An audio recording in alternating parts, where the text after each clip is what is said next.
Sunrise Fitness, brought to you by Your Plate and Nature Valley.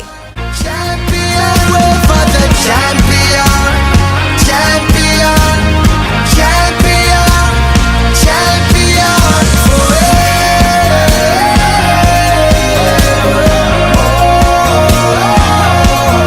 Looking at the champion, champion, champion, champion.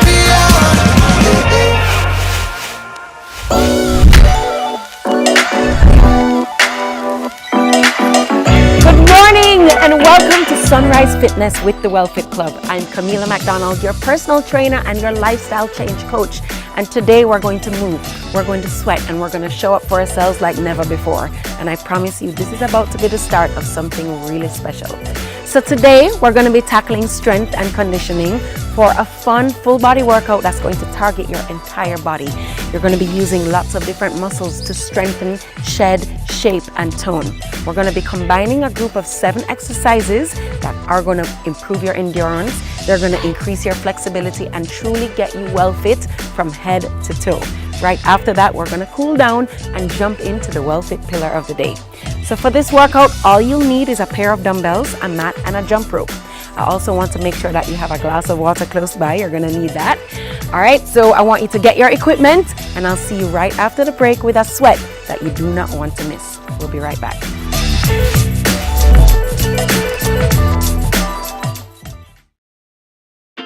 New Yoplait protein. Creamy, smooth, and delicious. With the same Yoplait taste you love. 15 grams of protein never tasted so good. Real good, real strong, real smooth. New Yoplait protein.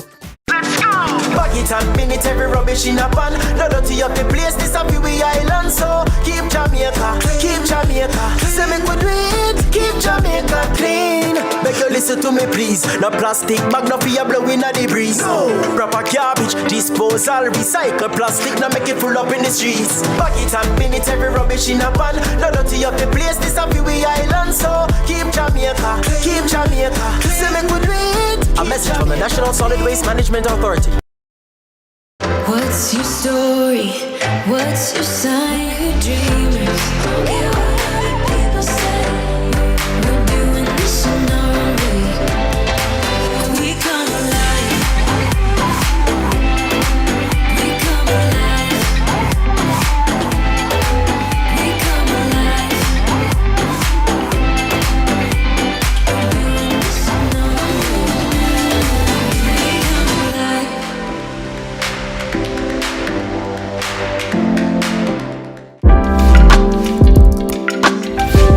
Welcome back, risers. We're going to jump right into our warm-up, okay? So I want you to start with the shoulders going back. 2, 3, 4, 5, 6, 7. Let's take it forward. Other direction. 1, 2, 3, 4, 5, 6, 7. All right, now we're going to get the arms going across the chest. This is some dynamic exercises to get your heart rate all the way up. Are you ready for our really beautiful workouts? All right, so now we're going to step side to side with our right and left legs. Let's go. Right and left. 1, 2, 3, 4, 5, 6, 7. Again, let's go. 1, 2, 3, 4. All right, so we're going to take the right and the left arm up with the leg. Let's go.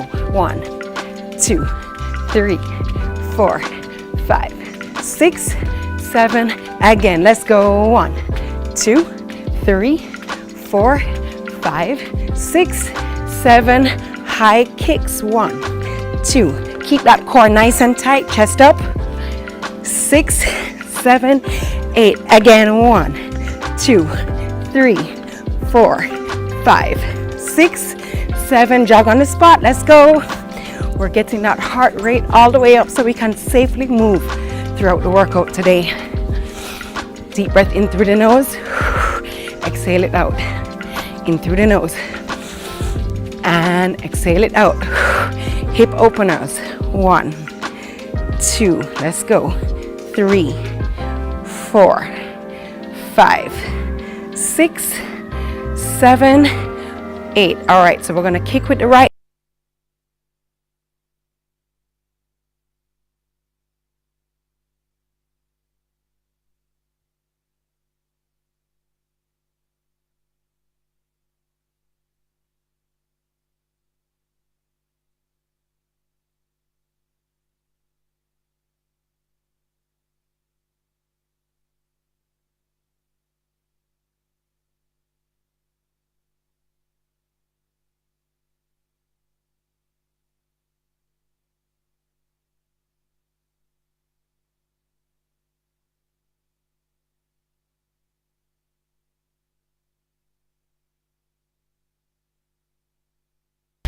All right, guys, we're gonna prep up and get ready.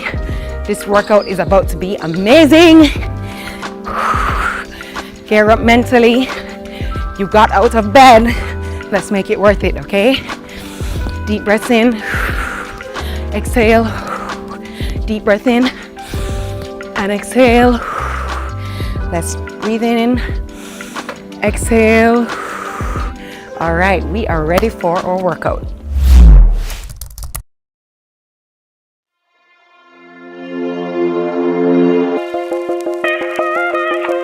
I want you to grab your dumbbells. All right, we're going to turn them into each other. We're going to start with a backward lunge to an overhead press. All right, we have 7 exercises that we're going to move in. So stand upright. The dumbbells are facing inwards, elbows almost touching right here. Take a large step backward with your left foot. Lower your hips so that your right thigh, right, that's your front leg, becomes parallel to the floor with your right knee. And I want it positioned directly over your ankle. Then you're gonna step back to the starting position, brace your core, and you're gonna drive your hands upwards, straightening your elbows to press the dumbbells overhead. All right, and we're alternating. So maintain a neutral spine all throughout. Okay, so down and raise up. Let's go. Down and up.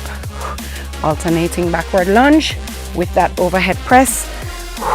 Keep your core nice and tight. Raise up. That's it.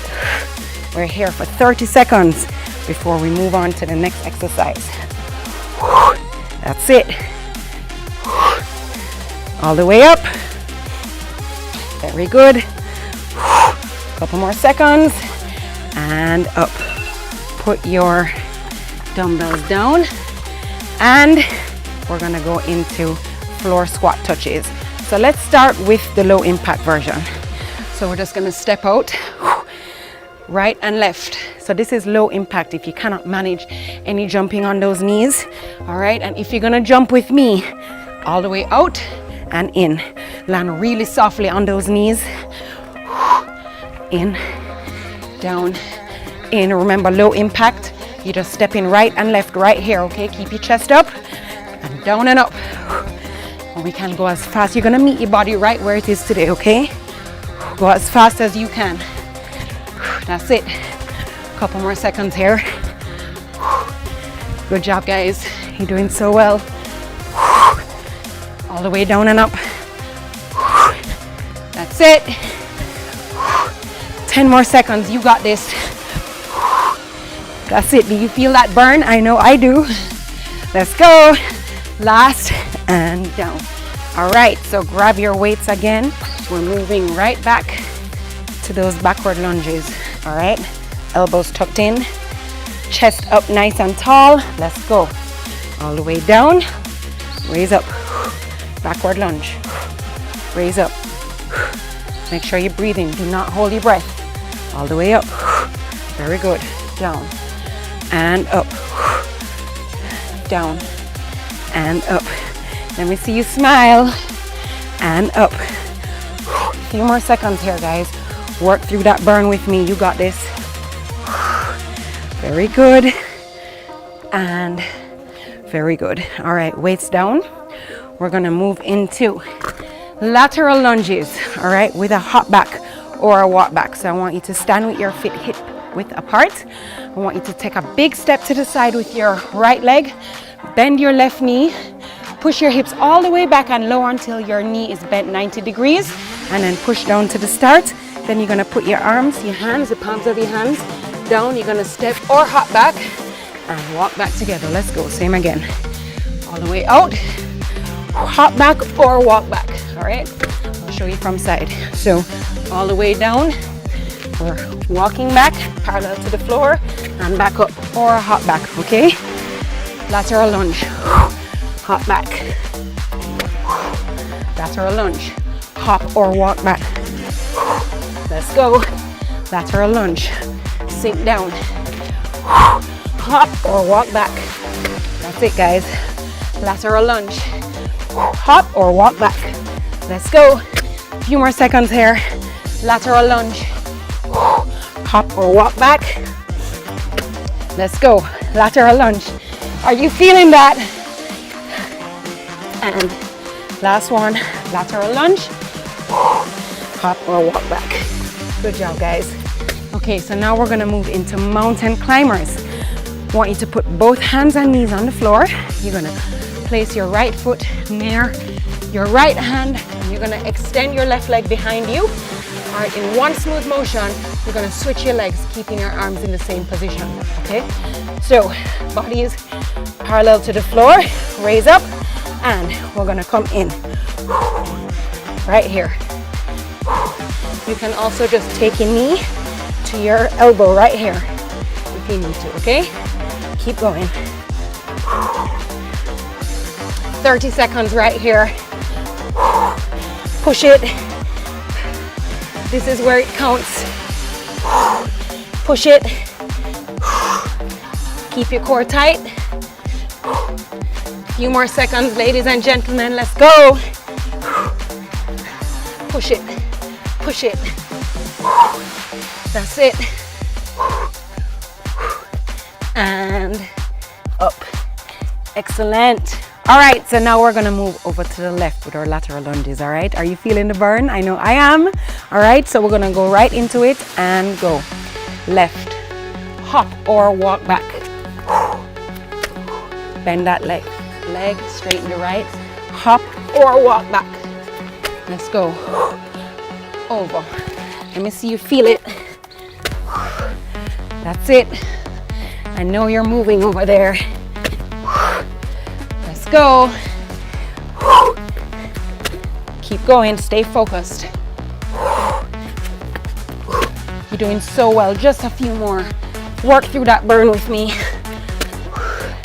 So good.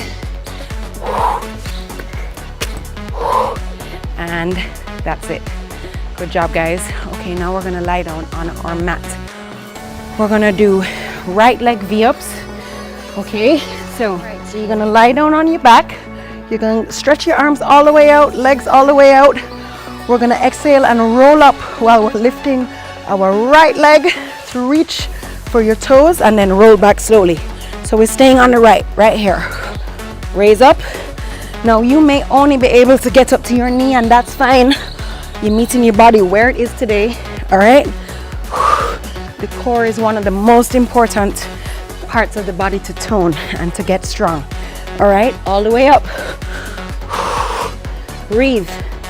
All the way up. You're doing so well. Come all the way up. We're getting ready to move over to the other side. 4, 3, 2, left leg straight into it. That's it. Looking good. All the way up. I know that your core is burning now, but push through it, guys. This is where it matters. All the way up. All right, few more seconds here. All the way up, stay strong. Legs up and all the way back. Few more seconds. You got this. Almost there. 3, 2, and 1. All right, we're gonna turn all the way into a plank. All right, so I want you to put both of your forearms onto the mat. Both elbows and fists are flat on the ground. You're gonna get up on your toes and engage your abs right here. We're just gonna stay, we're gonna breathe. Make sure your spine is neutral. Make sure your body is parallel to the floor. You got this, guys. Stay right here. If you feel like you need to drop, just lower your knees to the floor and come right back up. Hold it. Hold it.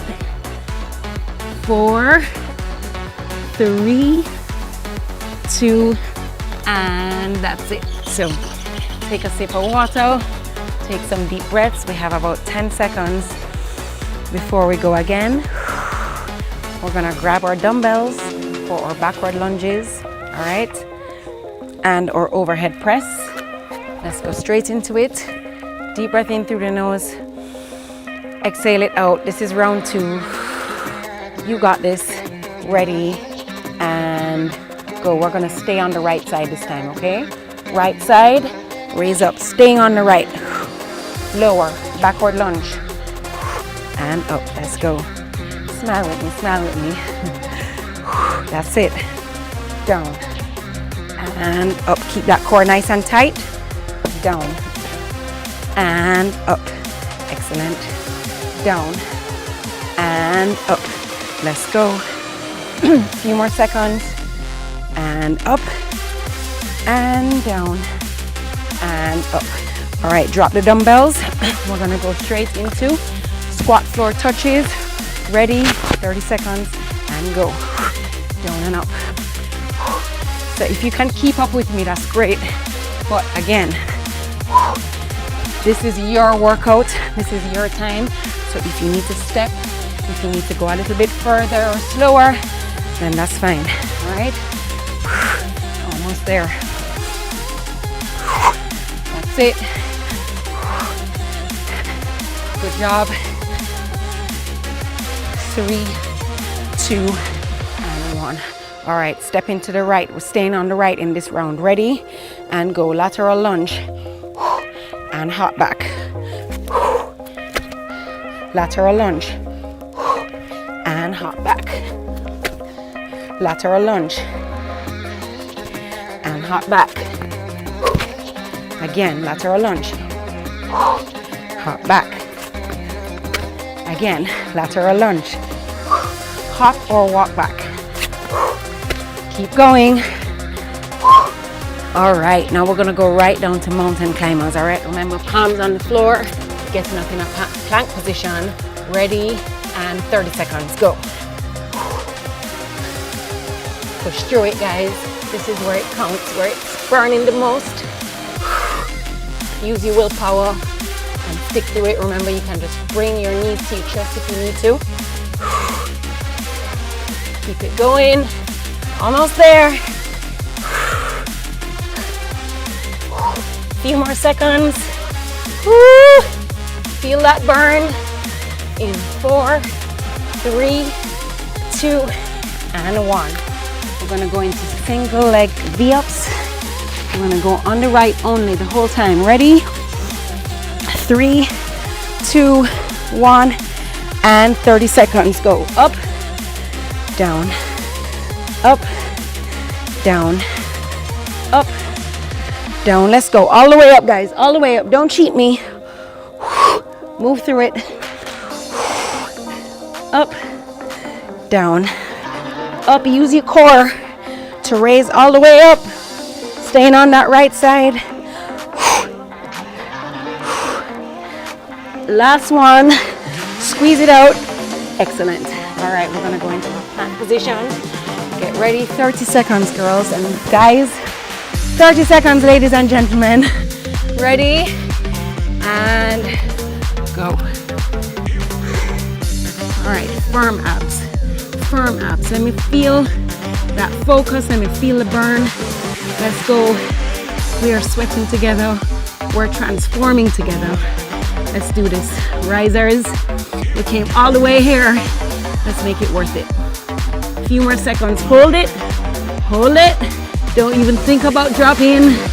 3, 2, and 1. All right, sip some water. We're gonna tackle the left side. You're doing so well. Breathe it out. Deep breath in through the nose. Exhale it out. One more time, in through the nose. And exhale it out. Let's jump into the left side. Ready? Grab those dumbbells. I'm gonna jump right in. Last round, best round. All right? Left side, ready? And go. All the way down. Raise up. Down. Raise up. Down. Raise up. Your body's saying thank you so much for making me move this morning. We're gonna be filled with endorphins and dopamine, serotonin to get us through our day, but we have to work for it, okay? Almost there. A few more seconds. Weights down. Let's do this. Jump, floor, squat touches. Ready? And go. 30 seconds right here. You're doing so well. Stay with me. I need to feel that energy. Let's go, ladies and gentlemen. Work for the body that you want. Work for the mind that you want. Focus the immune system. Let's go. Almost there. Breathe it out. 4, 3, 2, left side. Let's go. Lateral lunge and hop back. Ready? Let's do this. Down, walk or hop back. All the way out. Remember, you're bending the left into a 90 degree with your hips all the way back. Straightening the right. Let's go. Almost there.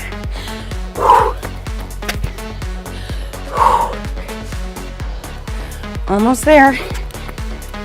Last one. Good. All right.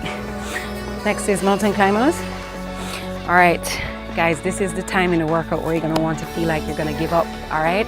This is where we dig in. All right. This is where we get strong. So let's go. 30 seconds, mountain climbers. Ready? And let's do this. A few more minutes and this workout is over. All right. Work for it. Work for it. Nothing good in life comes easy.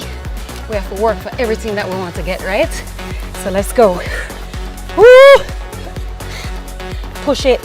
You're doing so well. Move it, move it, move it. In 5, 4, 3, 2. All right. Down for our V-ups. Left side. Ready? 3, 2, 1. Let's go. Work through it. All the way up and down. That's it. You guys are looking so good. I can feel your energy from all the way over here. Woo! Up and down. Use your core. Use your core. Use your core. 4, 3, 2, and 1. Excellent, guys. Okay, this is our last exercise of the entire workout before we jump into our sweat. All right, so we're moving into our plank. 30 seconds. Let's get strong together. Ready? And go. Hold it. Hold it. I want to visualize. I want you to visualize your best self right here. All right? Your best self. What does he or she look like? What does it feel like to be your best self? Hold it here. Remember, you can go down on your knees if you need to, but come right back up. In 5, 4, 3, 2, and give yourselves a clap. We did that. That was so good, ladies and gentlemen. I'm so proud of you. Let's rise up, risers. All right, shake it out. You did so well. I'm so proud of you. I know it's not easy to show up in this way, but trust me, it's gonna be worth it. And in no time, you're gonna be feeling like your best self, all right? But we have to work for it. So, like any good workout, we need a good cool down, okay, and a good stretch. We want to prevent injuries. We want to just get our heart rate right back to our normal beating rate. All right, let's take it up and over. Deep breath in, exhale it out. Let's pull it all the way to the left and take your left arm all the way across the chest right here. Deep breath in through the nose, exhale it out. Let's pull at the elbow right here and we're going to lean away. Feel that. New Yoplait protein.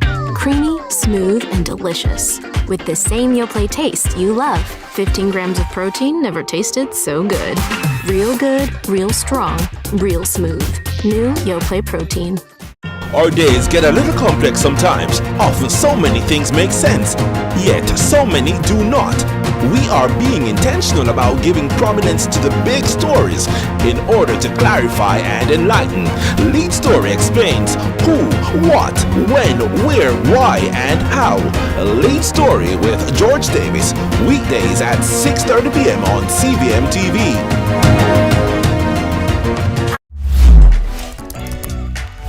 Sunrise family, welcome back and thank you for getting through our first workout together. I'm so proud of you. I hope you're feeling as good as I am. And of course, as you know, there's a whole lot more to a healthy life than just a great workout, right? So that's why each day we're going to explore the 7 pillars of the WellFit Club together. Move well, which we just did. There's eat well, there's drink well, there's sleep well, there's rest well, there's feel well, and there's live well. And today's WellFit pillar of the day is sleep well, right? A great day really starts with a good night's sleep. So adults, you need 7 to 9 hours of sleep every single night. And children 6 to 12 years old, they need 10 to 13 hours, right? And the problem is that most of us are not even getting half of that.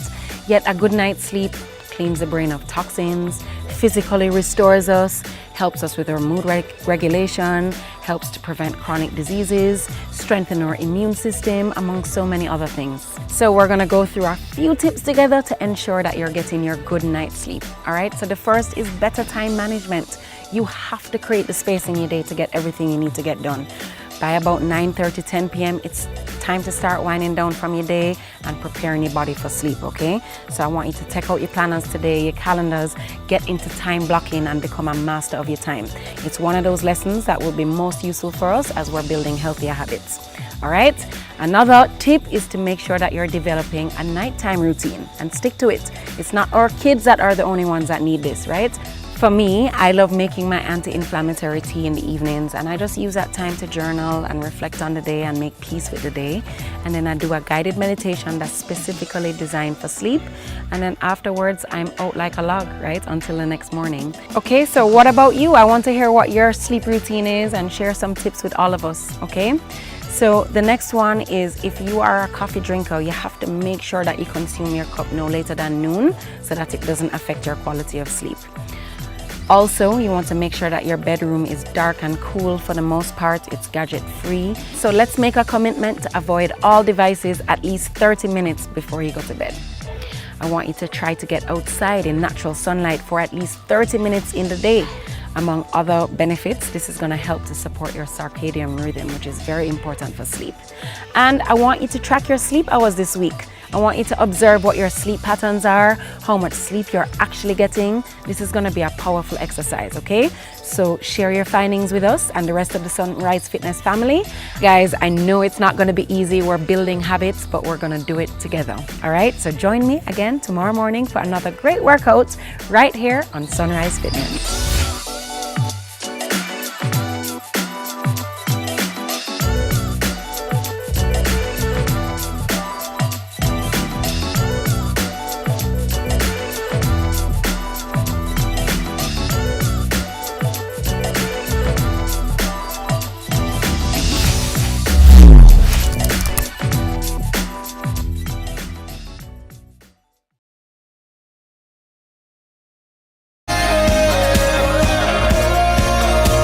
Sunrise Fitness, brought to you by Your Plate and Nature Valley. Look who we have in the cut. No, today episode I got nice. Legends, Senator, my longtime brethren, the great, all-star, the king, and the man himself. Salute! You know, as man, we're not too go specialist, and that's the pinnacle of the problem. We want some new era. Do what you love and you never work a day in your life. Lie! You work till you win. It was pandemonium. Country people can relate to me I talk about. What you think about me no matter, you know. What matter to me is what me think about myself. Man United, you know. I don't care what man want to say. You know, man. Yeah, man. You know, man. You finished? Yes, we finished.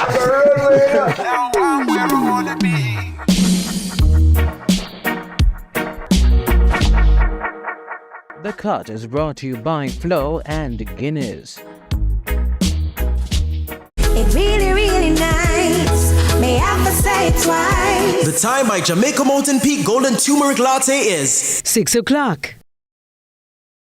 When Jesus says yes, nobody can say no. When Jesus says yes, nobody can say no. I'm not worried about a thing, 'cause I know you are guiding me. Where you lead me, Lord, I will go. I have no fear, 'cause I know who's in control. There's no limit to what you can do.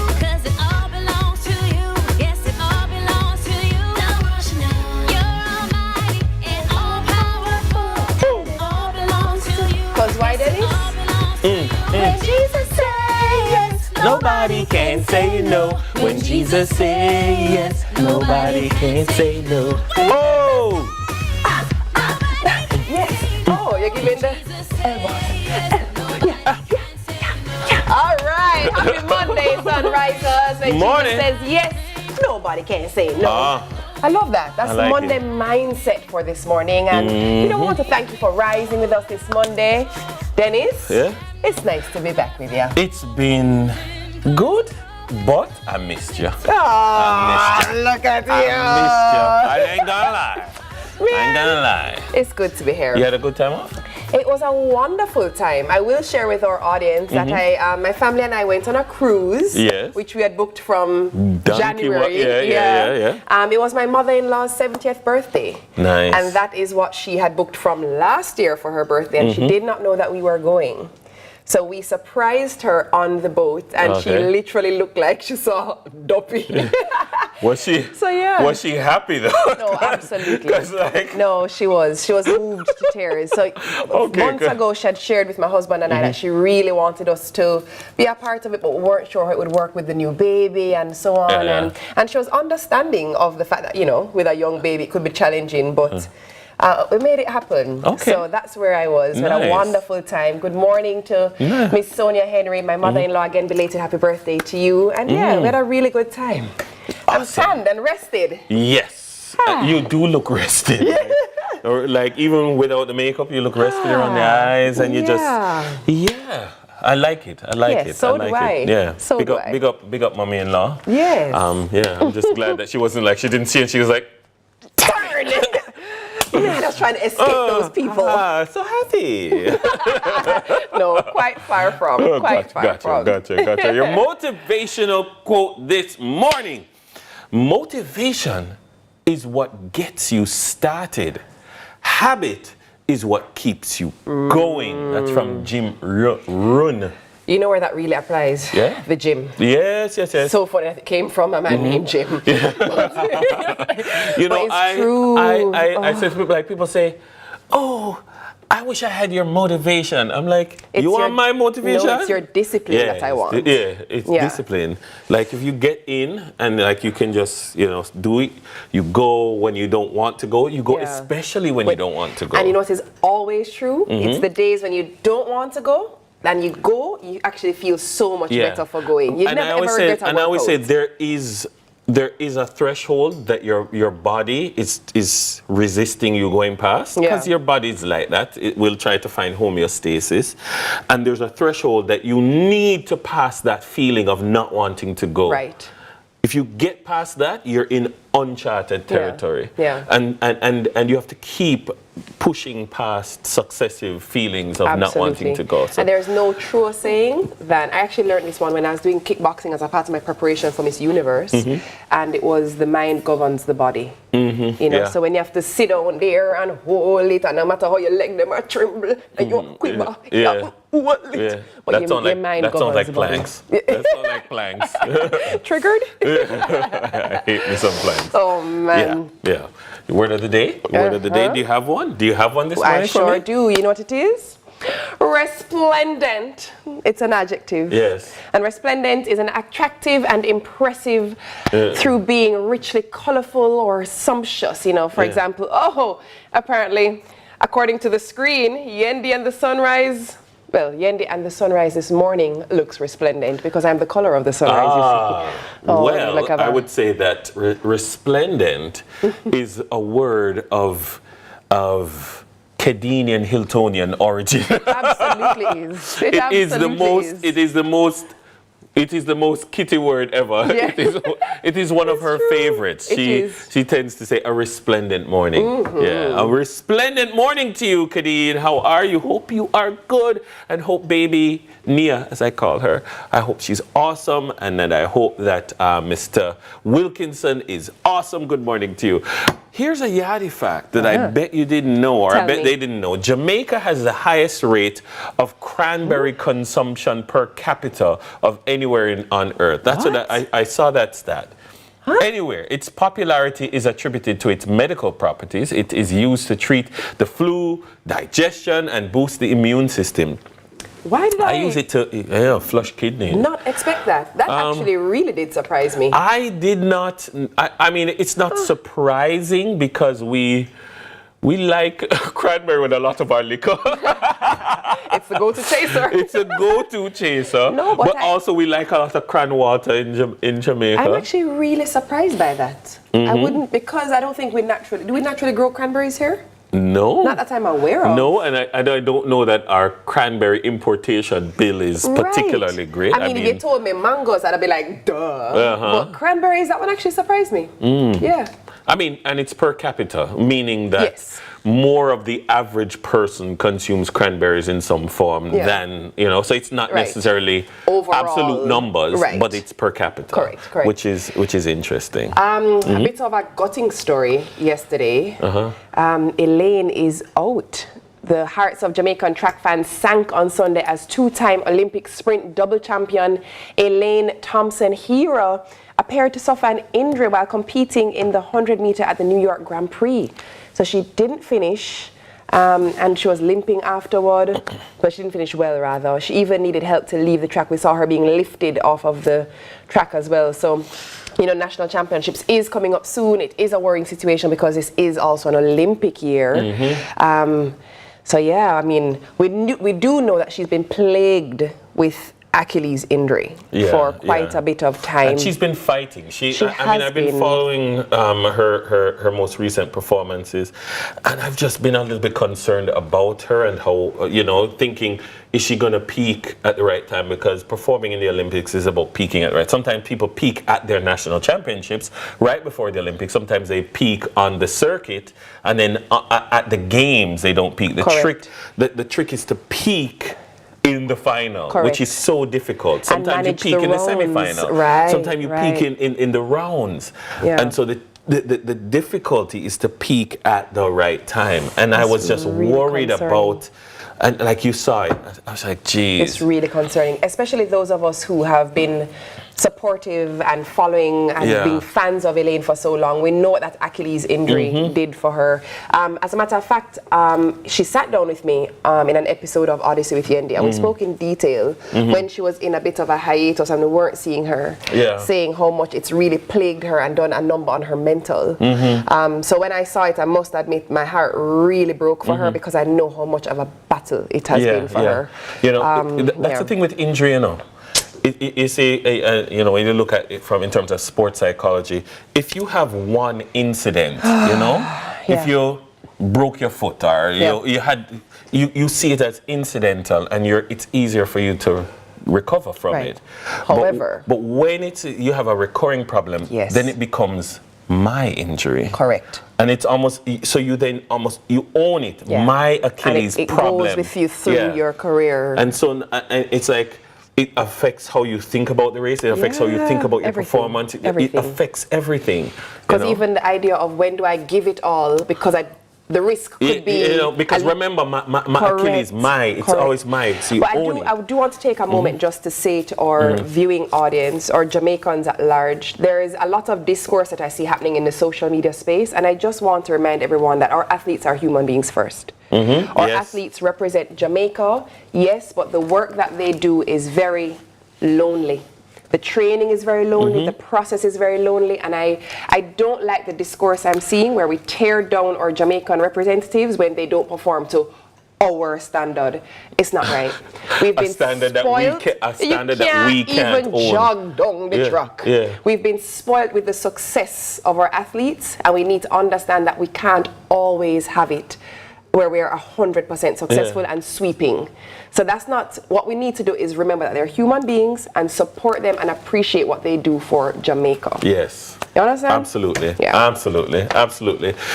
It's Monday morning. It is, of course, a time to celebrate people's birthdays. So, of course, happy birthday to Nikisha. Happy birthday coming from your husband, Taj. Yay. He wants you to know that he loves you more than anything else in the world and hopes that you have a wonderful day. And he is going to be contributing to you having a wonderful, wonderful day. Happy birthday to Nikisha. birthday, Keisha.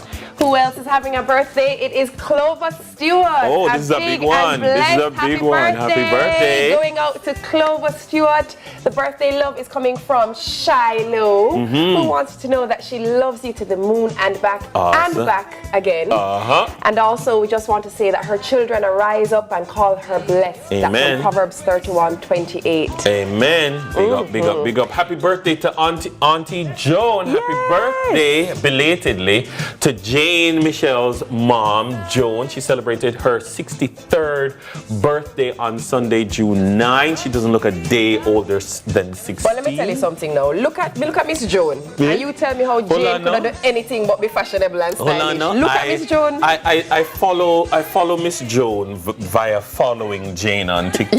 Yes. And I'm telling you, Miss Joan don't miss, you know. It's impossible. Miss Joan don't miss. Big up Miss Joan. A real good. You know them.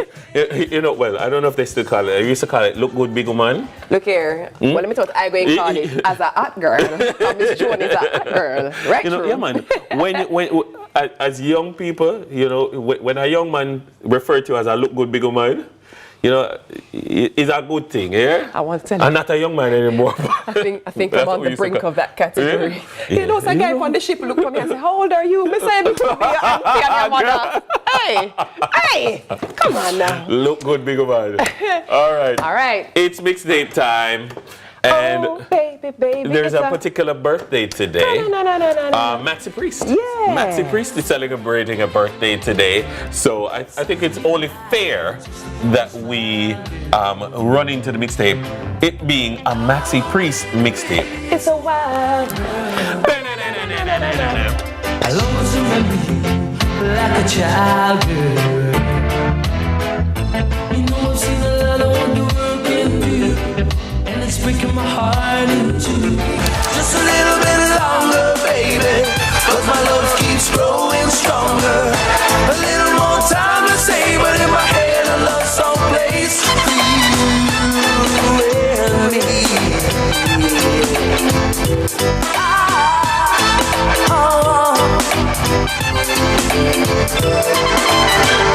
We played in the rain together. That feeling lives on forever. Memories that bring tears of joy. I just wanna be close to you. You are the things you want me to. I just wanna be close to you. And show you the way I feel love. Every time your body's next to mine, something deep inside of me. The new KFC Chizza Zinger. Crispy, spicy chicken topped with marinara sauce, mozzarella cheese, and pepperoni in a brioche bun. Available for a limited time. KFC, it's finger-licking good. Our days get a little complex sometimes. Often so many things make sense, yet so many do not. We are being intentional about giving prominence to the big stories in order to clarify and enlighten. Lead Story explains who, what, when, where, why, and how. Lead Story with George Davis, weekdays at 6:30 p.m. on CVMTV. Hi, I'm Wayne. And I'm Tami. And we are the Mitchells. You can watch Meet the Mitchells right here on CVMTV every Wednesday at 8 p.m. Yes, you guys don't want to miss it. We will be having new episodes every week, so definitely follow along with our family. Meet the Mitchell family. Good morning, good morning, good morning. You're the sugar to my tea. Meet the Mitchell family. Choose your life insurance coverage, apply, and pay online. Live the e-life with Sagicor Life. The time by Sagicor Life is 6:15. Copa America 2024 is coming to you this summer, right here on CVMTV. That's right, you get big-side access from the comfort of your home so you can catch all the live action. Tune in and watch as Brazil, Argentina, Jamaica, USA, and more battle for Copa Supremacy. Tournament kicks off on June 20 and runs through to July 14. Cheer on the boys and see the goals and drama of Copa America happen live on CVMTV.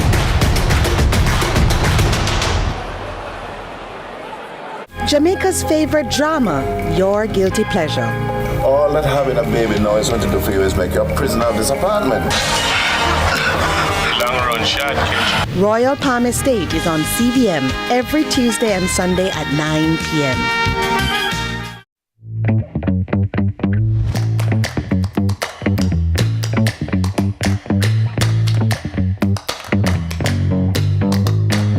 16 minutes after 6 on this Monday morning. Welcome back to Sunrise. It's now time for our girl Teeks with the cheeks.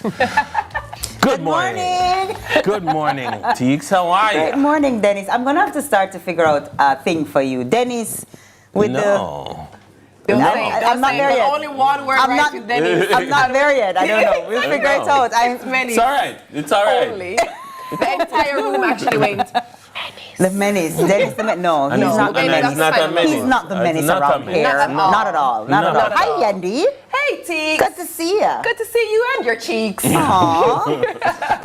It sounds like we're ready for the headlines. Let's do it. Let's do it. What's been happening in the news? So CTOC destroys counterfeit cigarettes valued at $400 million. Working with the Jamaica Customs Agency Intelligence, the Counter-Terrorism and Organized Crime Investigations Branch, CTOC, recently conducted an island-wide investigation where 624 cases of illicit cigarettes valued at an estimated $400 million were discovered and destroyed. Carreras Limited's Managing Director Franklin Murillo expressed gratitude for CTOC's work, highlighting that these illegal cigarettes affect not only their business but also the government, since taxes aren't paid on these items, which clearly affects the contribution to the government, but also consumers, since consumers could be receiving very low quality products. You know, this is an important story for multiple reasons. But I find that people, like people in the comment section, they always belittle these kinds of operations. And I'm like, do you not understand the importance of these things? Because, so for one, the counterfeit market very often funds the activities of the criminal underworld. That's one. Two, the counterfeit market negatively impacts our trade relationships with other with other countries, because you know that now Jamaica can be now an illegal dumping ground for substandard products. And also, many of the times when you see countries in having bilateral talks, a part of it is having conversations about, hey, we're seeing too many of our goods coming into your country and as illegal counterfeit, contraband. And the next point that people don't understand, especially with a thing like cigarette, where it's already bad for you. That you know have potentially substandard products. So that's the thing that raises the biggest red flag to me. My thing is, if I'm going to be consuming something, I would like to know that it has met the standard required for entry, the standard for consumption, and that is what makes me nervous. And more often than not, it hasn't. It hasn't, and you don't actually know what is in it. And so you can't take that risk because you want to get something at a lower cost or access it in a cheaper way. It's too risky. I think one of the things that why people maybe aren't taking it a little more seriously, generally, counterfeit products, is two things. One, it's like, but it's more affordable. And right now, anything that's more affordable, I'm about it. And also, okay, yes, they never went through the full proper channels, but we just fight out a man that I try, you know, and bring him, get him things, and he's, you know, yes, he didn't go through, you know. Yeah, I understand that. You're not fighting out a man who tried. Absolutely. You're taking action because, again, many of the times these products are low quality. Not just that, they come through criminal elements. So they fund the underworld. The challenges that they are manifest through are criminal. So it starts off there. Well, next up, let's talk about the NHF expansion of benefits on pap smear and prostate-specific antigens. So, in light of its thrust for early detection, the National Health Fund, the NHF, has added a fourth diagnostic test to its benefits. The pap smear, which identifies cell changes caused by HPV infection, is a key risk factor for cervical cancer and has expanded the accessibility of the prostate-specific antigen, the PSA diagnostic test. The fund is seeking to inform eligible Jamaicans as well as physicians of the changes and how persons can benefit. So here with us, I come bearing gifts. Here with us this morning to tell us more is Director of Health Promotion, Public Relations and Customer Care, Charmaine Robotham. The Charmaine Robotham, how are you? Hi, good morning. Good morning. I'm good, well, nice to have you. Yes, great to be here. This is fantastic news. It is big news. Especially when you hear of our numbers in Jamaica and how prevalent it is that we have, prostate cancer cases as well as cervical cancer, which is almost 100% preventable, correct? Yes, if you catch it early. Correct. How important are these screenings? They're very important because what we're trying to do by, bringing a subsidy on these screenings is to really, as you said, prevention. And if you look at what the NHF Act speaks to, it says that we are to increase the productivity of residents by reducing time lost from work. And when we support prevention, such as prevention of cervical cancers, prevention of prostate cancer, what we are in fact doing is ensuring that persons remain productive. Because so very often we hear of men and women dying from cervical cancer, leaving their families behind. And, that has an impact as well. So, it's important that we focus on prevention as part of what we do at the NHF. How have you been able or to move in this direction? Because it wasn't always the case. There are many things that we would have wished would have been added to NHF because NHF does magnificent work in providing health services. How are we now able to get to the point where we're offering this? Right. Well, when we're looking at adding benefits, right, we also have to look at what we have in the kitty. Well, it's more than a kitty, but we have to ensure that when we add a condition that we can sustain it. You can't add a condition and say, oh, we are run out of money, we cannot continue. So having added various conditions over time, we always look to see, is this something that we can afford? And as you look at what is happening, initially we have focused on assisting persons with medication because you find that people can go to the doctor, they can, get the money for that, and then when it comes to medication, they'll take a month, they'll take a week or so instead of taking a month. So the NHF card was able to assist persons to afford their medication, but of course now we're turning towards the prevention aspect to ensure that persons are able to afford the tests that they need to prevent to identify the conditions and It is so important. Speaking of affording the test, how does one access the subsidy? It's pretty easy. If you are already an NHF card holder, you don't need to do anything. It's automatically added to your card, whether man or woman. Men over 40, they now have access to the NHF card. Now, if you don't have any of the 22 conditions we cover, and all you want is the access for the subsidy, you just need to fill out the application form with your TRN, take it into us, and we'll give you an NHF card.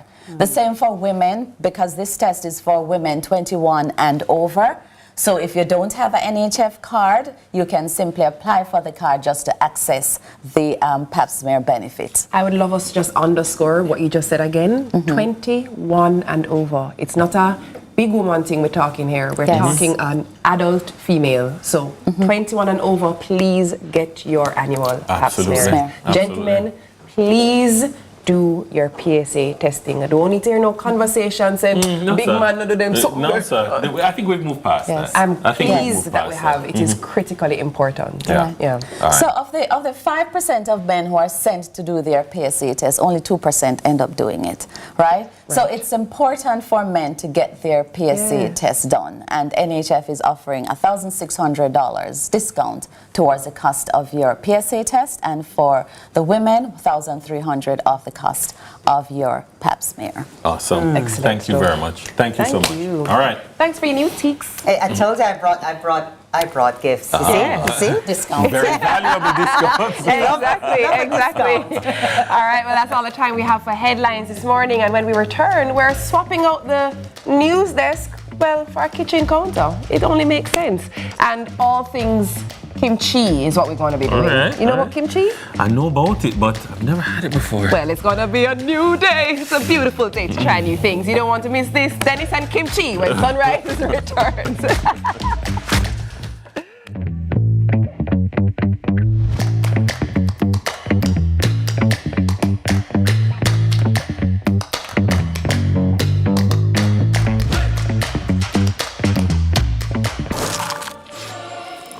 KFC Cheats a Zinger. Crispy, spicy chicken topped with marinara sauce, mozzarella cheese, and pepperoni in a brioche bun. Available for a limited time. KFC, it's finger-licking good.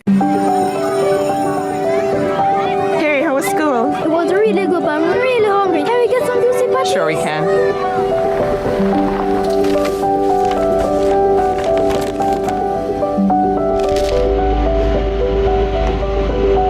I never see a boil up patty like you.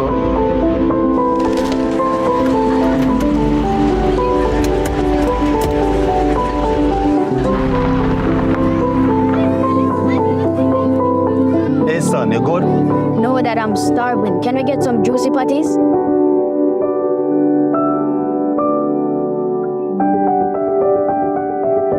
Celebrating over 40 years of everyday moments.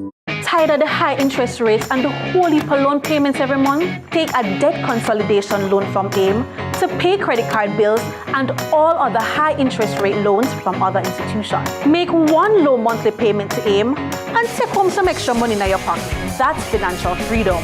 One loan, one low payment, more money in your pocket. Call AIM today to lower your loan payment. And remember, you won't find a better deal elsewhere. Guaranteed. John Mark! Celine, where you going? We can't say we're a friend now. Celine. We have to take on the road. Yeah, man, we have to take on the same way. All right, Lord, thank you so much for this day. Me, I do the work. Yeah. And the people, them accept it. Clarendon, Mandeville. But now we get to go into the inner city of Kingston. I can't wait to learn more as we go across Jamaica into different churches to understand what they do.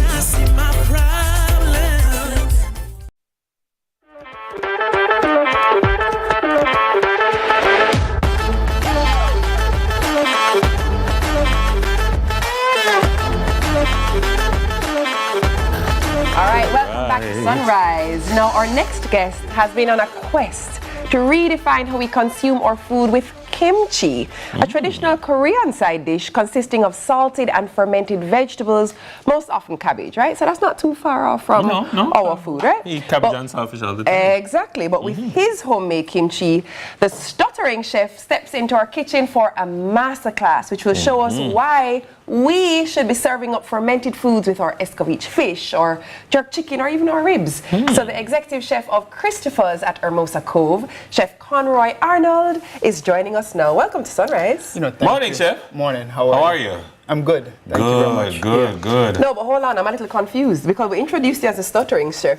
I'm not hearing no stuttering. What's going on? I was waiting for it. At times, I have it and then, other times, like now I lose it. So it's on and off. Got you. No problem. Like weather. So good. What exactly? Well, she kind of opened up like what kimchi is, but like it's Korean, it's fermented. But so like, what's going on in this bottle? Or in this? Oh, usually, I take the like. cabbage, you know, local, you know, herbs, you know, spices, you know, sriracha, you know, now so you use, you know, pepper tree, like sauce. You know, basically you wanna, you know, store it in like a jar for at least 3, you know, weeks. And if it ferment.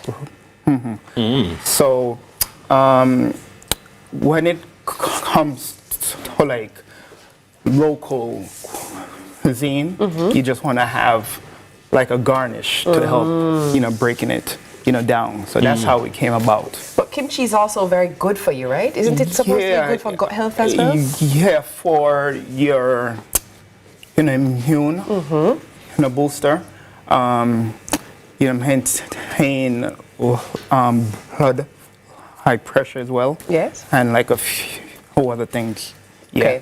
Okay. All right. Nice. So how do you typically prepare it? Because I mean, it's not something you eat by itself. It's a side. You like can, but what I try to do is have it, you know, with like different types of, you know, like food. Like a protein. Right. So we consume a lot of like heavy, you know, like food. So, you know, again, you need like a product that can help, you know, break it down. Okay. So what you have for us this morning? Here we have local like jerk, you know, breast. We also have like ribs. As opposed to using like a microwave, we do like a technique called, you know, sous vide, which is taking that product and warm it up in like a hot, you know, bath. Okay. So since this is being, you know, warmed up, you know, I did some, you know, escovitch. Oh, and this is right up Dennis's street. Dennis loves a good escovitch fish. I heard that, and we're gonna, you know, have it in these like bib lettuce, which is like a cup. Okay. So it's like like a starter. All right. So, you know, basically, what you do, you take a bib lettuce.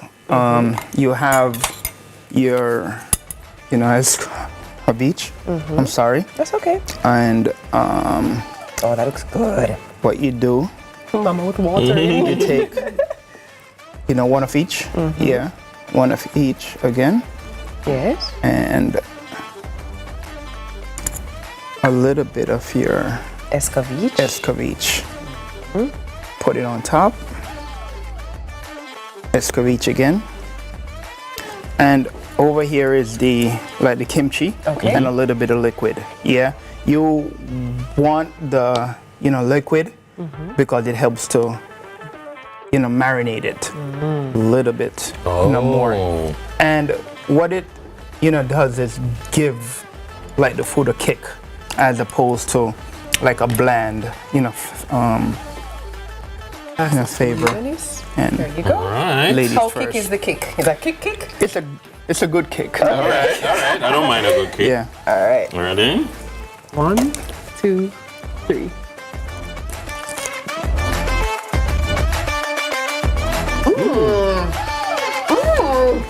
And it's not just a it's a good All right. That's nice. So I was telling him off camera that I'm a skeptic. I was like, I don't know where am I going with this because but it is really good. Oh, and another one. I like the cake. Can I try it by itself? Sure. Yep. Oh yeah, for real. I would definitely try it by itself. Chef, I want you to know something. You want to lettuce with it as well? No. My apologies. Yeah, sure. It's okay. The studio is never normally this fully here. Yeah. We have some people who want to come in and try the food. No problem. We're pretending that they're shy. Hi, Jane. Morning. All right. So where can we find you, like on social media? You know, on the social. Thank you. You know, media. Can you put a little bit of the sauce? Stuttering, you know, chef. Stuttering chef on socials. Yeah. All right. Right. And you are located at Hermosa Cove, yes? Miami. Nice. Right. And where can we get your kimchi? Right now, you know, I hope I'm pronouncing her name in the right way. You know, Camellia carries it. So, Camila's Kitchen. Right. Okay. So again, it's available in Kingston. This is really nice. All right. I quite like it. I can work with this. Yeah, right? And Dennis is giving an honest reaction. No, honestly, because I wasn't interested before. I really wasn't interested before. So I'm telling you, it's the real deal. Yeah. Check it out. Our guest has been Executive Chef Conroy Arnold of Christopher's at Hermosa Cove. From one masterclass to the next, the Money Master is on standby. From broke to billionaire. We'll be right back. Can I have more?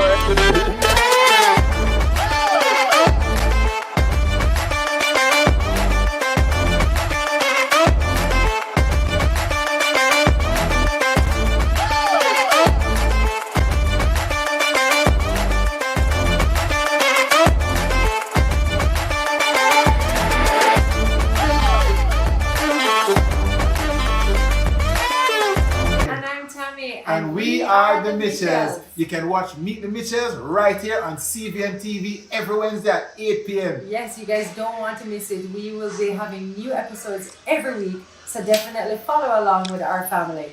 Meet the Mitchell family. Good morning, good morning, good morning. You're the sugar to my tea. Meet the Mitchell family. It's the biggest South American football tournament, Copa America 2024. From June 20 to July 14, see it happen only on CVMTV. And we're bringing the action straight to you. Come out to our CVM Copa Fan Central locations and cheer on the Reggae Boys as they go up against the likes of Brazil, Argentina, and Mexico. Enjoy drink specials, entertainment, and who knows, you just might leave with a prize or two. Come for the game and stay for the vibe. CVM Copa Fan Central. I swear to God, I not even know which spot. I just a vibe, to dance all that. We're not just Jamaican, we have life. Everybody want to be we, and everybody want to beat we. We want our best players on the field at all times. So obviously, yeah, mega feel some type of way. I know you feel that way, but Kingstonian people really feel music only stop at Kingston. Well, you're not No, so that done that even know them things. No. You can't say that no. Yeah, You can't hide it. to play against Messi. Me was a Ronaldo fan at first. Yeah. But he said, I play against him. I said, no, sir. That's South Africa. This a man, him not come from planet Earth. That man is an alien, man. The Cut is brought to you by Flo and Guinness. Should critical illness strike, don't let worry fill your head. Say hello to happiness and goodbye to worry with Guardian Life's new Ultimate Provider Plan. Secure your medical expenses in the event of critical illness ahead of time while benefiting from our investment portfolio and so much more. Give yourself and your family the peace of mind you deserve with Guardian Life's new Ultimate Provider Plan today. And live secure. Live easy.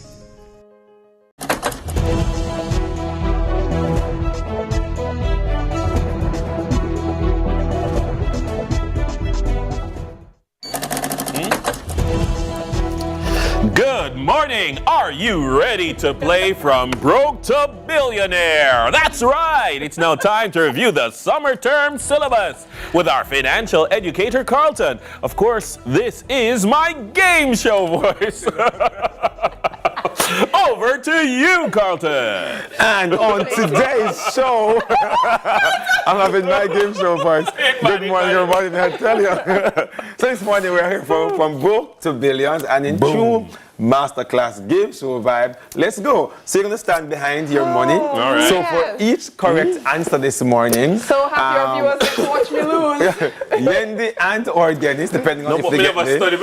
I know. But you're that brilliant. The students, you have been in this class for a little while. And Yendi, you, Boomy. you have been out of class for last year, but Yes. guess what? You were here virtually. I know you were. Let's go. So this morning, yes. Oh, we have to buzz? Buzz this morning for Okay, segments all of right. it. Okay. Wonderful. So this is a collection of financial investments or assets that are owned by an investor. Okay? Portfolio. That is correct. Portfolio. That up your is for money. your first one. $5,000. Wonderful. Number 2, motor vehicles are classified as what kind of asset? Is it A, dependable assets, B, appreciating assets, C, depreciating assets? Yendi. C, depreciating. That is correct, depreciating assets. Number 3, true or false? Stocks or equities are also known as low-risk investments. False.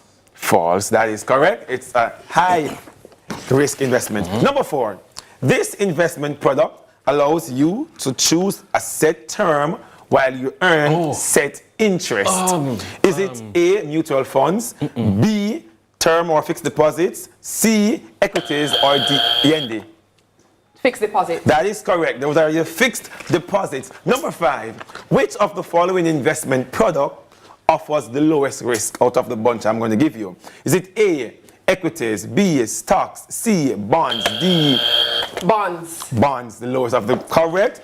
Number 6, this is when an investor lends money to a company or to the government for a set period of time in exchange for regular interest payment. Is it A, shares, B, bonds, C, IPO, D, APO? When you lend money to a company or to a Dennis. Shares? That is incorrect. Do you want to try? List them again? Let me go again. This is when an investor, we lend money to a company, to the government, in exchange. You said government for, first. Yeah, government company, yeah, for a set period of time, and in exchange you get regular interest payments. A, shares, B, bonds, C, IPO, or D, APO. Bonds. Bonds is correct. That is a bond. That's what a bond is. Oh, over there shout APO. Number 7, the term APO. Oh no. Yendi knew what was coming. The term APO. Additional public offering. That is correct. I didn't give the options. Dennis, you were in class. Number 8.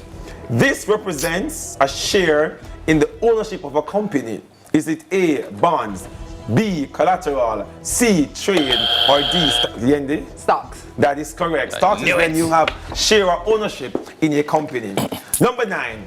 This term refers to the buying and selling of stocks. Is it A, transfer, B, trade. Trade. I don't give options yet. That is correct. Trading. That is correct. Number 10. This is a sum of money paid periodically by a company. Dividend. Dividend is correct. Dividend is correct. True or false? House can skip on the tour. Here's the question. It is always best to buy a house before a car. True or false? False. It depends. It all depends. That is correct. Even though the house can skip on the tour. Number 12. This is where shares of a company and other financial instruments are bought and sold. Stock market. That is correct, the stock market. No. Number 13, this is needed before you start buying and investing in instruments and products. You need this before. Number 1, A, a bank account. Investment account. That is correct, your investment account is needed before you start doing that. Number 14, new motor vehicles generally depreciates by this range of percentage. That was me. It was me. No, 30 is incorrect. I did wrong. 10 to 20%. Then let me give the options. Okay. A, 1 to 2%. B, 5 to 10%. C, 30 to 50%. Or D, 10 to 15%. 10 to 15%. 10 to 15%. Generally, a new car, once it's driven off the lot, you lose value of that. No. Oh God. Question 15. Depends on what car. This is when your money is pooled with money from other mutual funds. Mutual funds, or in Jamaican terms, we use what? Partner. No. The option was fixed deposit unit trust, blend investment or balance. Unit trust, yes. I get one too. Wonderful. So there's the other. Okay. Number 16. True or false? Macroeconomic factors can have an impact on your investment portfolio. Yes. That is correct. And for 10 points, bring them over, please. Put your monies down a little on the side there, and the buzzer down. Put the money down, put the buzzer down. Bring it for them for me, please. Oh, wait, what? Calculate the interest paid on this fixed deposit. No! So you have invested $10,000 in a fixed deposit. at a rate of 10% for 30 days, how much interest would you make? Would you want the formula? Yes. It's principal times rate divided by the number of days in the year, or divided by 65 times the number of days invested. How much? What's your $10,000. What do you 30 days. What's the question? If you invest $10,000, you're getting 10% per annum for 30 days. How much interest would you make? 30,416. That is incorrect. Rockstone. Like that is incorrect. Like 8.2. Let's go again. So it's the principal, $10,000 that you would have invested. Yes. Put in the $10,000, multiplied by the rate that you're 10%. getting. Give the equal. Divide that by 365, and then you have invested this for 30 days. Yes. What is the So you times the 365 by 30. The result of 365 by the 30. $82 is what you'd have gotten as the interest. That's literally what I did then, Howie. So we get $3,000. Just kidding. And so we have come to the end. Let us see. Well done. Come, take out the money now. We want to see who would have walked away today with the most money. It's Dennis. Let us see. Dennis, how much money you get this morning? Put that one down. You didn't have that last one. Dennis, so what did I get for winning the last one? This is for the last one. No, you said 10 extra points. 10 extra points. Yeah, man. Okay, all right. So you have your money and 10 points. 5, 10, 15, 20, 25, 30, 35, 40, $45,000 is mine. Yendi, talk to me, Yendi. 5, 10, 15, 20, 25, 30, 35. My money. Ha ha. Money, ha ha. Congratulations, Congratulations. Yendi, nice try. Thank you. But it's always a pleasure. Thank you. Being in the masterclass. All right. To see what you've learned. Tune in to Corner Office this Thursday at 8 p.m. Where are you going to be this week? So we interviewed a young man. He's 11 years old and he's a principal of a school, Newton's Academy. Oh, yeah. Inspirational story. You do not. He's 14. He's 14. Yeah, 14. He started about 11 there, but yeah. So you do not want to miss it this Thursday. Awesome. On Corner Office. Awesome. Coming up next, we're taking a culinary trip. For a taste, we're not going to taste it though. For a taste of Jamaica in Nihon, in Japan, in Diaspora Link Up. More Sunrise after the break. Do you like Japanese food?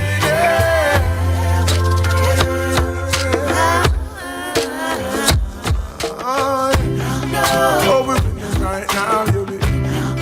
Say we're winning right now. Me forget that show me to what me living right now. Cause I'm winning right now, yeah.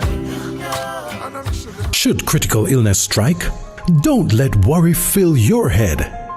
Say hello to happiness and goodbye to worry with Guardian Life's new Ultimate Provider Plan.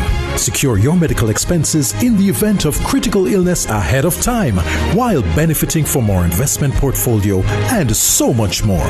Give yourself and your family the peace of mind you deserve with Guardian Life's new Ultimate Provider Plan today. And live secure. Live easy. We want a piece for Jamaica. Yo, what are you? Oh man, no, that. No, brother, no, man. You see you ever play ref? No, game, no play. Yeah, but I look a bad game. No, I said, place you come from, brother. I want to live good, man. I want to live good, brethren. No shake on, I can play a little bad, brethren. Really have to shake on? Yeah, man, and no badness, brethren. Just live good, man.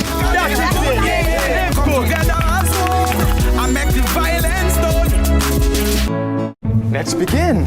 How are we feeling today? I'm not sure, Doc. Are you not sure? No, Doc, I don't feel safe right now, Doc. No, it's fine. I just remember I have to go to Scotiabank to transfer some money to my wife. Oh, you don't have to go to the bank. You don't know my wife. Have to go to the bank. Right, you can do it right here with Scotia Online. Transfer, make payments, anything straight to our oldest. Try it out. It's easy with you. Use Scotia Online or download the Scotia app today. Next 10 TV. BCJ and set the scene. Sound so good and the picture pristine. More content, new features in. So forward, let me show you the print. Station, them a bring HD to your TV. Yeah, for you, for me. For real, higher image quality, interactivity. Recommended emotions for your personality. New technology. We never get the first, so we in the top 3. Oh, you mean? Can see straight TV screen. And the students check in. Never miss a lesson, cause the audio clean. One listening. Emergency messaging with geo-targeting. One any parish when the storm is coming. More content for highlight we. Future brighty. I'm glad you agree. BCJ, them set the scene. Sound so good and the picture pristine. More content, new features seen. So forward, never show you the pre. Next Gen TV. Next Gen TV. Need auto insurance? Advantage General puts you in the driver's seat. With Advantage General Online, you've got the green light to request a quote, purchase insurance, submit claims, even pay renewals online. Go from 0 to insured in 10 minutes. All done. Advantage General, a member of Sagicor Group Jamaica.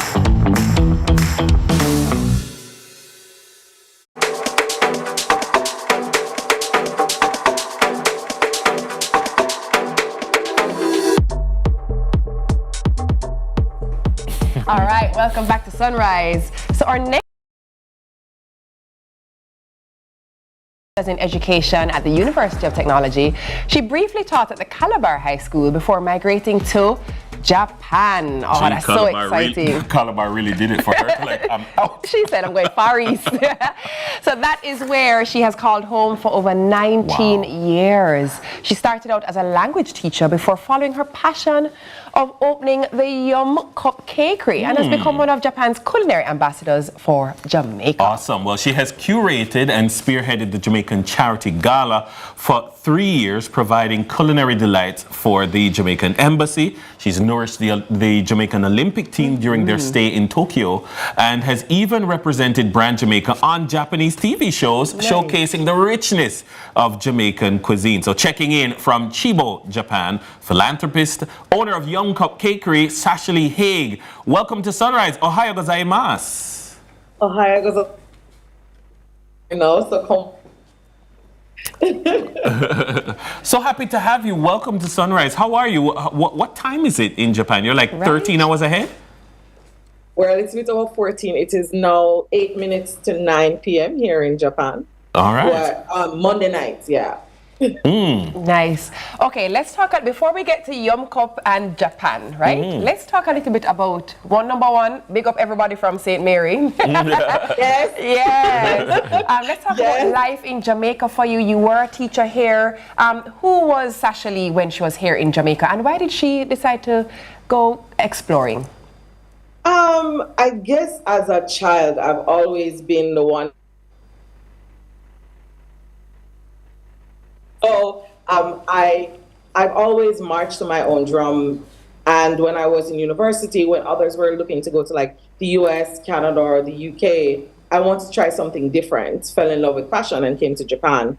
But I've always had the Jamaican in me. A part of it was I was festival queen for St. Mary in 2000, in the year 2000. So I've always been, Jamaica is Jamaica, and I want to speak proudly of who I am as a Jamaican, even while I was in Jamaica. So I've always been that kind of person who's into culture, is into food, who is into making sure that wherever I go, I represent my home, Jamaica, even in Jamaica. So I guess that was me, even while I was in Jamaica. I like that because, sometimes we need to evolve. We can't, as we get older, we do the things that we love, but we kind of change in how we do them. Tell us about, going away on the JET program first and then evolving and saying, all right, I've had enough of this, but I still want to be here in Japan. How did that, come about? Okay, fortunately, I came not on the JET program. I just came here as a resident in Japan and got up here teaching. I'm one of those weird not JET people that here. Because you tend to assume you went there and you were teaching JET. No, I came here on a tourist visa and I found a job here. Yeah, I know, right? As I said, march to beat on my own drum. Yeah. So I came here as a tourist and I got a job and then I started teaching. However, I'm a trained teacher at home, and the way in which I was teaching here wasn't really mentally stimulating, because teaching English after being a trained teacher, you didn't really have lesson plans, you weren't interacting with students and parents. So I thought that wasn't the best move for me, and moved around recruiting. And then the Lehman crash happened. I started a family here and then started baking. I wish I could say there's a master plan, but there wasn't. Maybe not a master plan, but it sounds like a master recipe, because from what I can see here, you've worked with establishments like Ralph Lauren Cafe, Segafredo Japan, Soul Food House. I mean, you've also been the brand ambassador for Jablom Coffee at the Foodex. So it's very exciting. So yes, you didn't have a master plan, but it sounds fantastic. Talk us through where you are now as this culinary expert. Culinary expert. I think my love language is food. So I wouldn't even say I'm a culinary expert. I love to share my warmth, and I do that through food. And there's a beauty of being a Jamaican. When you're here, you stand out because of the natural part of who we are. So at the moment, I am managing my business, making cakes. But during the pandemic, because people weren't ordering cakes, I decided to make cupcakes, cupcake mixes. So I actually have a line of cake mixes that I started during the pandemic. Very cool. Being Jamaican, we're always doing things. I live in my city. My husband and I started teaching children here how to start their own businesses, because and that's their path. But I was my success. So we just finished a year teaching people actually in my city to start their own business. So these beautiful children have learned how to start businesses, and I don't know. I say I'm Jamaican.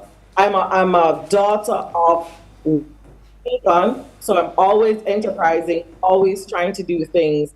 And during that place, people have been speaking my names in rooms, and that's why I was able to get those opportunities in these companies as a solo entrepreneur in a country like Japan. All right, so finally, as we let you go and wrap this conversation, tell us what it's like infusing yourself in the Jamaican community in Japan, because there is a vibrant Jamaican community in Japan.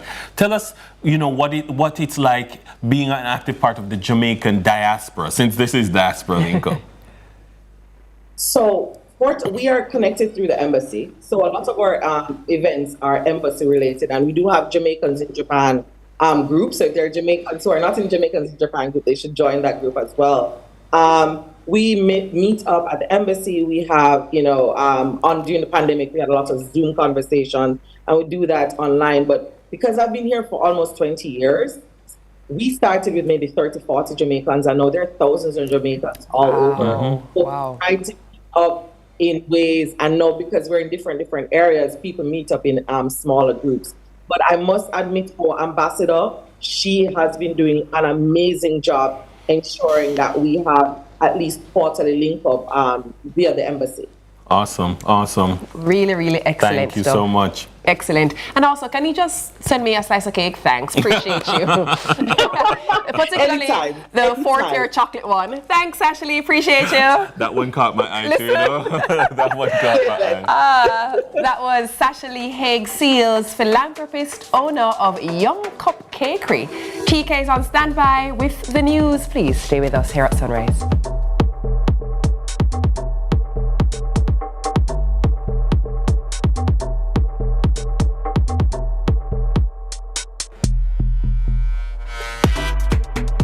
Time to paint and play. Enjoy a complete bonding experience with a family canvas fiesta. Get ready for a steam-tastic extravaganza and dive into some slime time fun. Paint and Play promises to be a fun-filled day and more. Register now to be there on Sunday, July 7 at the Holiday Inn in Montego Bay from 1 p.m. to 4 p.m. Don't miss out. It's going to be an unforgettable day. See you at Paint and Play.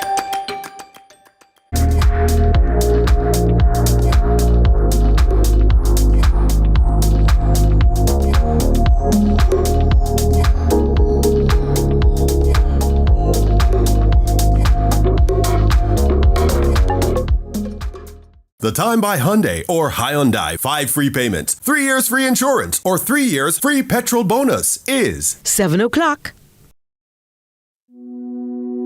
You good, Mark? No, I know. From what day me I have these terrible heartburns. I don't know why. What kind of food you eating? To tell you the truth, I mostly eat fast food. I live alone and I'm too busy for cook my youth. That's your problem. You're eating too much processed food and building up trans fats. Trans fats? What that? Trans fats is a type of fats in a processed foods like fried chicken, fries, donuts, and them things there. So how that cause heartburn? So eating trans fats can cause heartburn or acid reflux. So if you don't stop eat it or cut back on the amount you eat, things can get worse. Like what? You can get heart attacks, stroke, type 2 diabetes, or even die. But fats and oils no important for eat my youth. Yes, but the healthy kind in a vegetable aisle, nuts, seeds, and fish. Okay, no, I'm gonna switch up my diet starting today. Just remember to balance it out with your fresh fruits, vegetables, and ground provision. A message from the Ministry of Health and Wellness.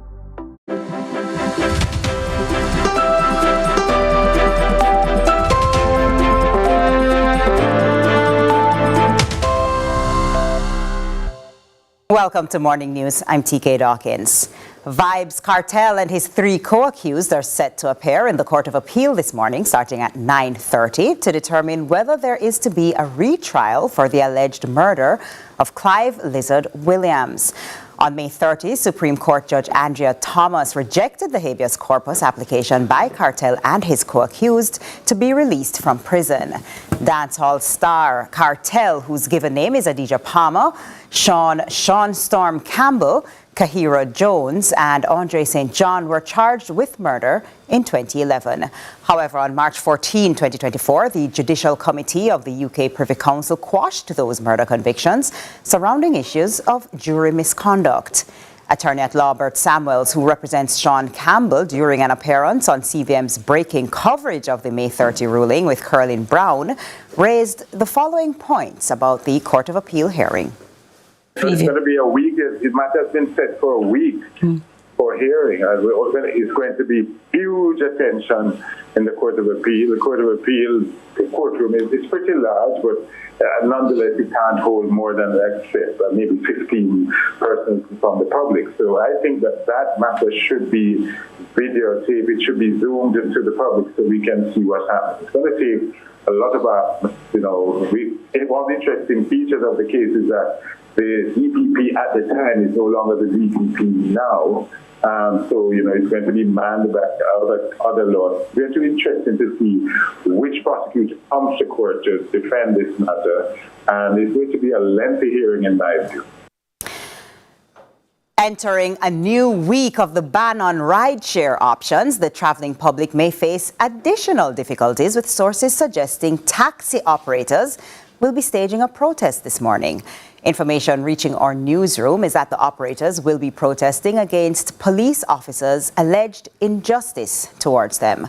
But President of the Transport Operators Development Sustainable Services, TODS, Edgerton Newman, says those planning to protest represent a minority of associations. He is pleading with them to withdraw such plans.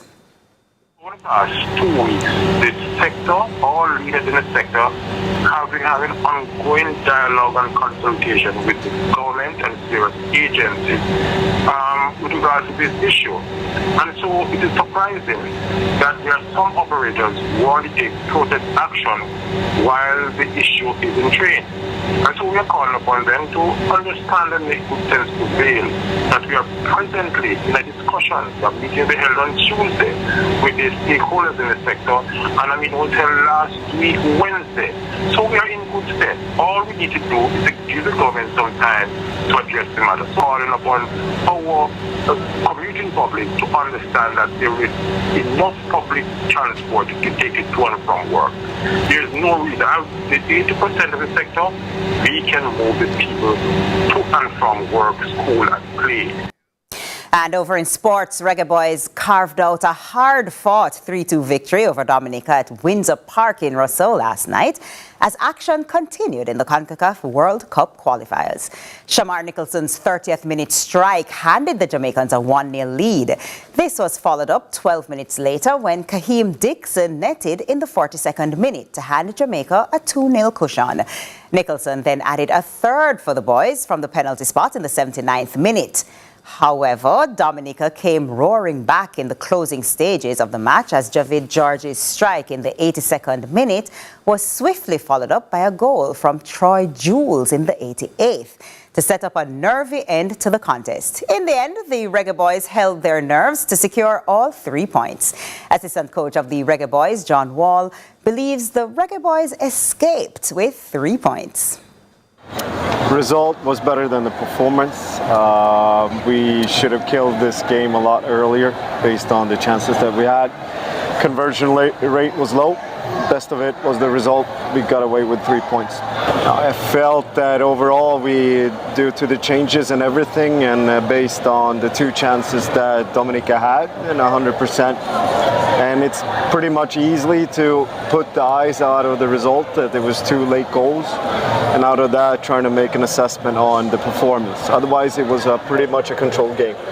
The Reggae Boys, who defeated the Dominican Republic 1-0 in their opening World Cup qualifier, are currently in the 2nd spot in Group E on 6 points. With a goal difference of 2, the Reggae Boys currently trail group leaders Guatemala, who have a goal difference of 6. The next 2 World Cup qualifiers for Jamaica will be played in 2025, away to the British Virgin Islands and at home against Guatemala. Action from Group E continues on Tuesday, with the Dominican Republic hosting the British Virgin Islands. Only the top 2 teams will qualify for the final round of CONCACAF World Cup qualification. That's it for Morning News. Join us again at noon for more from our news and sports desk. I'm TK Dawkins. More Sunrise after this.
Hi, I'm Wayne. And I'm Tami. And we are the Mitchells. You can watch Meet the Mitchells right here on CVMTV every Wednesday at 8 p.m. Yes, you guys don't want to miss it. We will be having new episodes every week, so definitely follow along with our family.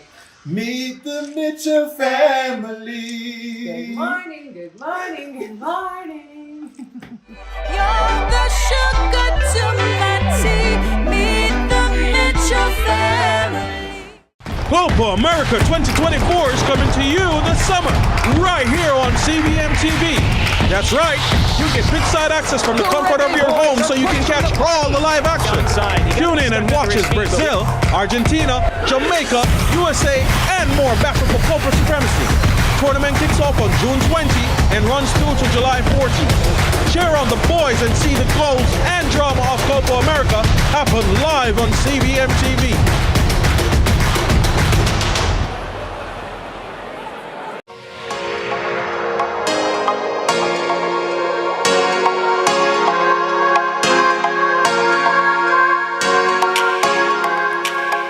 Nine and a half minutes after 7 o'clock. Good morning and thank you for staying with us now. Conversations continue.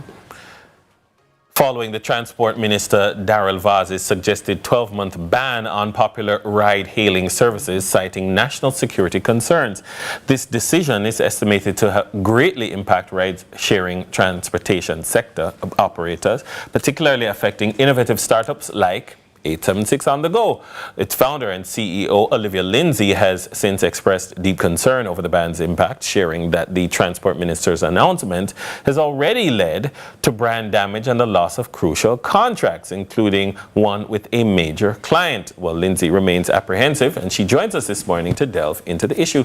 Welcome. How are you? Good morning. I'm fine. Thanks for asking. Thanks for having me. Morning, Andy. Well, first of all, let's begin, I suppose, with understanding the context, because yes, there was the announcement that came, but the day before we heard from the police that there were significant challenges in the investigation of that disappearance with compliance from ride-sharing apps. What are the peculiarities of ride-sharing apps and that kind of a situation where we do, and it's not just a Jamaican problem, we do have problems, security concerns? Correct. Okay, so 876 on the go, we're a transportation and logistics solutions company formed in 2007. Yes. And we've been operating since. We've been endorsed by the Ministry of Transport, and we're also licensed with the Transport Authority. Right. So when we heard that announcement, I believe it's really a knee-jerk reaction, and to be placed in a group of companies, or with companies rather, that are unregulated, that's where my concern came. Not just concern, because but you're different, and I've heard you speak to the issue that I've heard you speak elsewhere, that you're not quite the same in terms of the technology that you provide, because you're not just a ride-hailing app. You do lots of other things. Correct. So pretty much all ride-hailing apps, they offer similar services. However, being the company that we are, we have certain procedures for even a driver to come on board. So there's a proper screening process that they have to go through. They also have to be vetted. We get assistance from the JCF and the JDF during this process. So it's a long process where they have to produce a police record, proof of address. They also have to provide character references to include their current address, and we do an assessment and an evaluation. You mentioned a particular word there, and like from you said it, I've been like, okay, that's the underscore, regulated. Oh yes. So for you, you're saying my company is regulated. Absolutely. We are secure. We have done our checks and balances. But is it safe to say then that everyone who acts as a ride-sharing app maybe are not regulated, and that is where the issue lies? Currently in the space, everyone isn't, and that is where the problem lies. What should that regulation look like? So, well, we are licensed with the Transport Authority, and a part of that includes a driver having a PPV badge, which is a public passenger vehicle badge. We must have a road license, which is also a PPV license. We also need to have the insurance, proper insurance, PPV insurance, to ensure that the drivers are covered, and also the passengers, should there be an accident, God forbid. You see, well, and therein lies a challenge. I think that with your situation, you're caught in the crosshairs of the situation. Being in someone else's. Because what you do is what everyone else should be doing. Right. Correct. And so I appreciate the conundrum that you face, but the difficulty is how do you force everybody, how do you put a stop or a pause to force everybody to become like you without pausing you as well. And that's a challenge that I think comes to the fore. It is, and there isn't a proper framework in place for ride-hailing, ride-sharing as yet. The government has alluded to putting that in place, a legislation in place in short order. However, we're not the only one in the space that's actually regulated and compliant. We have other companies such as Driver, there's Red Plate, just to name a few. They're not as dominant though in the space. So we have been, more present, and we also have a larger clientele and a market share compared to these other companies. Right. However, they are also compliant. So it's really unfair to just put a broad brush approach to everybody, and the public's perception is a big thing. So let me ask you now, talk to me like I'm a complete novice, I don't have a clue. Okay. Is it that I can take up my phone, download an 876 on the go app, and select my ride? Do I know my driver? Can I share my drive with someone? Am I able to access information where I have a problem on my drive? Can I say, tap into customer service, I had this problem, I need to make a report? Walk me through the experience for the 876 on the go user. Okay, great question. So the app is downloadable for free, 876 on the go app in the Google Play Store and the App Store. When you book, you're able to get a photo of the driver, you're able to get his license plate for the vehicle, the telephone number, and you're also able to ride track the cab while it comes to you, and you can also share the ride link. So a family or a friend, whoever you desire, can also track you. And what we've noticed, a lot of parents now, they're now using the app rather than going for the child at school. So both parents are able to track. So the mommy uses the app, she books the ride. Another feature is that they can also book in advance. So I can book, we have customers who are booking from last week for the entire week, a morning pickup, an afternoon after work, school pickup in the mornings, likewise the afternoon. So they can also track that ride. So both parents, mom share the link with dad, both parents see who is picking up the child, when the child is picked up. If there's a detour, we've never had that, but just saying. So a driver would be literally setting up him or herself should they decide to do something malicious. So going forward then, because we're out of time for the conversation, but going forward, are you confident in the quality of the dialogue that you've been having with the ministry and the stakeholders, that stakeholder engagement? Are you confident that there will be a resolution in the not too distant future? I really foresee a resolution. Confident is a strong word, but for me it's the time. Right. I mean, it's almost a week, and you place something in the public space, we're listed. So it's not just to say rideshare on a whole, but we're specifically tagged. Our clients feel like we're banned. I've got a complaint from a driver just last week, Friday to be specific, and he said that someone said to him, "Why are you on the road? Aren't you banned?" So you see that public perception is killing us. But we're not only taxi, we're wheelchair service.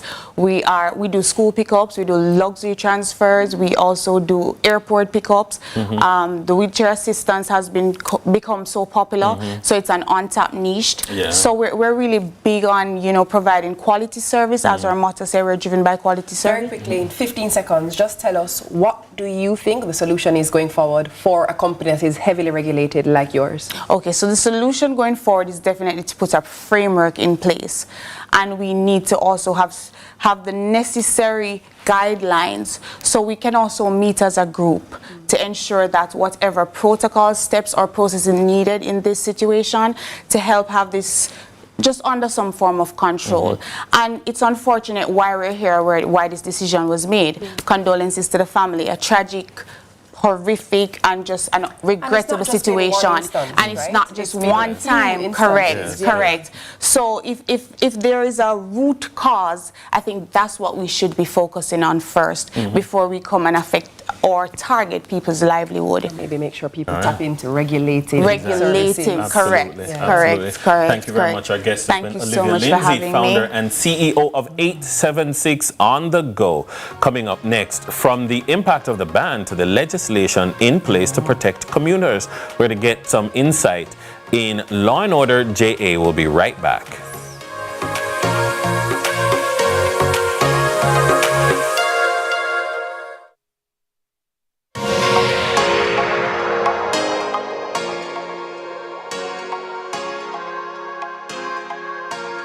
We want a piece for Jamaica. We have to be our brother's keeper. Jamaica live good, and make we enjoy life. What we feel safe at night. Jamaica live good.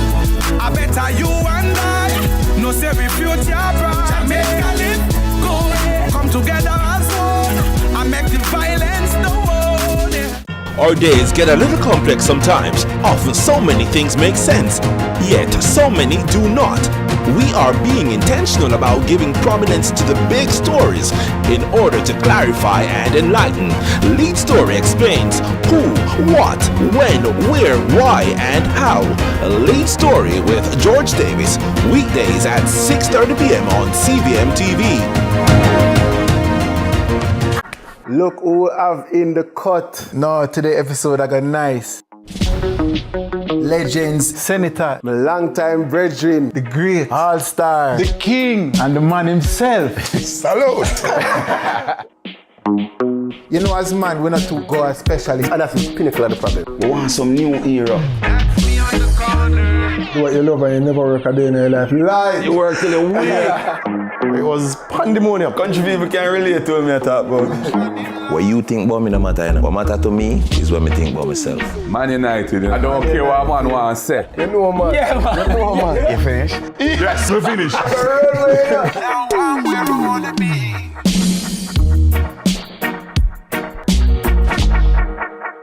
The Cut is brought to you by Flo and Guinness. Jamaica's favorite drama, Your Guilty Pleasure. All that having a baby now is going to do for you is make you a prisoner of this apartment. Long run shot, kid. Royal Palm Estate is on CVM every Tuesday and Sunday at 9 p.m.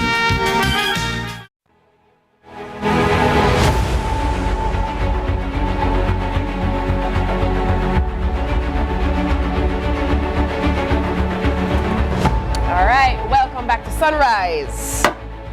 You know what that means, right? Order. It's now time for Law and Order JA. So the question posed to us today is, my name is Chantal, the friend of a victim who almost got raped from the driver she sought transportation services from through an app. Her experience has traumatized me, so I ask, what are the legal aspects of using services of this nature, and how can I protect myself? Well, joining us this morning to give us counsel on the matter is managing attorney at Right Legal, attorneys at law, Anwar Wright. Welcome to Sunrise. Good morning. Good morning. Thank you for having me. This topic is it's a very topical one at the moment, and one that I think really requires fleshing out. I don't think it should just be because of the circumstances at the moment, but really, let's answer her question. What legal protection does she have? What rights does she have? What legislation is in governs this area of human life? Well, the ride-sharing app or ride-hailing services. Yes. Well, there is no legislation in Jamaica that speaks to ride-sharing, that whole service that is provided. We have the Transport Authority Act and we have the Road Traffic Act, and they speak to only the public passenger vehicles that are allowed to transport passengers for hire. So if you're really operating contrary to that, you're operating no different from a robot. Well, is the issue not that the legislation would have been formed before the ride-sharing apps became a thing? So obviously with the introduction of a new form of transportation, then a new regulatory framework needs to be put in place to deal with the nuances that come with the technology. Are we saying we need regulation, or are we saying we need legislation? Two different kinds of guardrails. So are we saying that there's a lacuna in the law that we need to now design legislation to fill, or is it just regulation will do? Regulations, because when you look at it, the ride-sharing apps, the ride-sharing services, they're not, the platform is not an illegal platform, you know, because if I am a licensed PPP, a PPV transporter, I am able to sign up with these ride-sharing companies and provide the services. The difficulty comes in when when the platform allows for those persons who are not licensed to use these platforms, provide the services, and that exposes the risk there. But I mean, therein lies my issue, because in other jurisdictions, I don't know what regulatory or legislative framework they have in place to chart these things in the right direction. In other jurisdictions, somebody can say, I'm going to sign up with, or I'm going to become I'm going to do whatever the thing is called in the space. And so after work, I'm going to do 2 hours every night to earn a little money on the side. To earn a little money on the side, and it becomes a substantial income for them. So my question is, in Jamaica, and a part of the challenge is that it's almost free for all. It's very ad hoc. People, and that's where you have people of questionable character are able to present themselves as something, and then now that opens a window of problem. Yeah, so you see, and one of the important things is that jurisdiction matters. We are in a climate where, we can't be oblivious to the fact that crime is a real, live problem. And what needs to happen, there is actually, from what I gather, an international transport forum, with some maybe 69 member countries that, it operates as a think hub for transportation policies globally. And they came up with a document, ride-sharing app policies for regulation. And it provides useful insight as to what other countries are doing, setting up an arrangement where the ride-hailing services have to meet with the government or have to have an arrangement with the government to deal with issues such as policies for safety and protocol. So based on our specific scenario that we read out, this particular question, are you in a sense then saying that if the person is a licensed PPV provider who uses the app to offer their services, there is legal recourse, but if they are not the holder of a PPV, then there is no legal recourse? When you say legal recourse, you mean what exactly? So you said that they're under the Transportation Act, it speaks to the person with a PPV license. Yes. So the question that the lady asked was, if something happens to her, if someone tries to sexually assault her, does she actually have some type of protection under the Act? Or have to seek recourse under the sexual offenses against a person? Oh, no. She has recourse in relation to the fact that, the law will protect against those situations. But what I understand to be the concern is, the situation is, what are the concerns? Am I safe? When I get into this vehicle, is the vehicle safe? Is the driver a safe person to travel with? They are not a criminal element. And if something happens, will I be covered? Is there sufficient insurance to cover me if I get into an accident? Because the insurance, there can't be a breach of the contract, etc. Now, being a public passenger vehicle, there are certain things that are evident just by virtue of that. If a public passenger vehicle licensed by the Transport Authority is going to that vehicle to get to the decal, the sticker, and the red plate, you have to go through certain screenings, the vehicle and the driver. So right off the bat, that vehicle is roadworthy. The driver has gone through the necessary background checks and it submitted their police report, a certificate, and met all the criteria. And you know for a fact, or to a large extent, that when this driver comes to pick you up, when you look out your window after you have ordered a car to pick you up from point A to point B, you look out the window, you see a red place vehicle with the transport sticker on the screen and the badge, you know that this is a safe vehicle to take. When you look out the window and you see a white plate, if you go into that vehicle, you take it at your own risk. And we haven't even gone into the avenue of the business transaction, because if I came assuming that this transaction would cost X, and now you're telling me why. What happens when we have a dispute? And that kind of a thing. Is there a meter? Is there no meter? All of these kinds of things are aspects of regulation that I think that need to be sorted. I mean, if it was, there are more regulated ones that it's very structured. With these kinds of willy-nilly ones that it could be anything, and because it could be anybody, I mean, where do we go in that regard in terms of the regulation of the business? The way forward, what I see is that really and truly the stakeholders, the ride-hailing apps, ride-sharing apps or service providers, they need to have an arrangement. They need to come to the table. Government and them need to work together to map out this regulatory framework and see how we can deal with issues such as safety and deal with other issues, you know, such as fair competition, etc., etc. Boy, see, Andy, that's why I say I am in favor of pausing and sorting it out.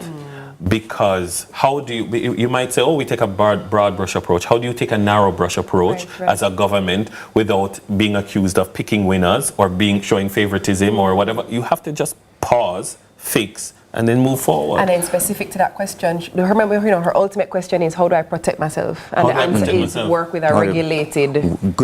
Take vehicles that are properly licensed by the Transport Authority. And the Transport Authority continues to warn the public and to advise its citizens, don't take these illegal vehicles. Because the technology, we can't escape the fact that the technology in every area is going to provide a platform for better business and opportunities. And this is, you know, when you have the unlicensed vehicles or persons utilizing these platforms, it's just a better way to run robots. Exactly. That's exactly what it's sophisticated robots. It's Simon. All right, that was Anwar Wright, managing attorney at Wright Legal Attorneys at Law. On the other side of the break, we light things up, learning about a new kind of energy innovation. We'll be right back. You see...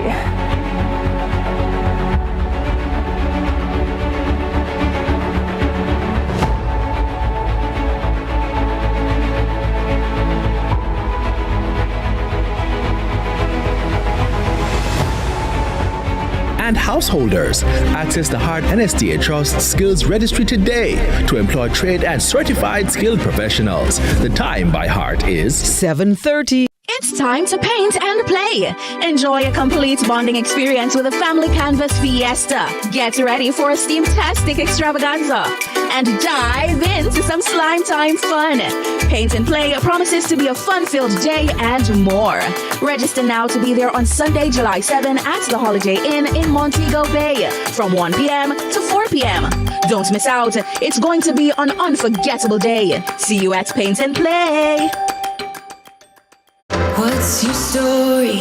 What's your sign? You're dreamers. Don't care what other people say. We're doing this in our own way. We come alive. We come alive. We come alive. We're doing this in our own way. We come alive.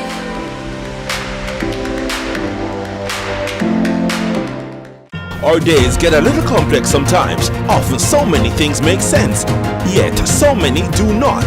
We are being intentional about giving prominence to the big stories in order to clarify and enlighten. Lead Story explains who, what, when, where, why, and how. Lead Story with George Davis, weekdays at 6:30 p.m. on CVMTV. CVM presents Copa Facts. Costa Rica. Costa Rica have competed in the Copa America 5 times and reached the quarterfinals twice. On 4 occasions, they have been directly invited. The Copa America Centenario in 2016 was a collaboration of the CONCACAF and the CONMEBOL, with Costa Rica qualifying by virtue of winning the 2024 Copa Centroamericana. Copa America 2024, brought to you by KFC. Courts.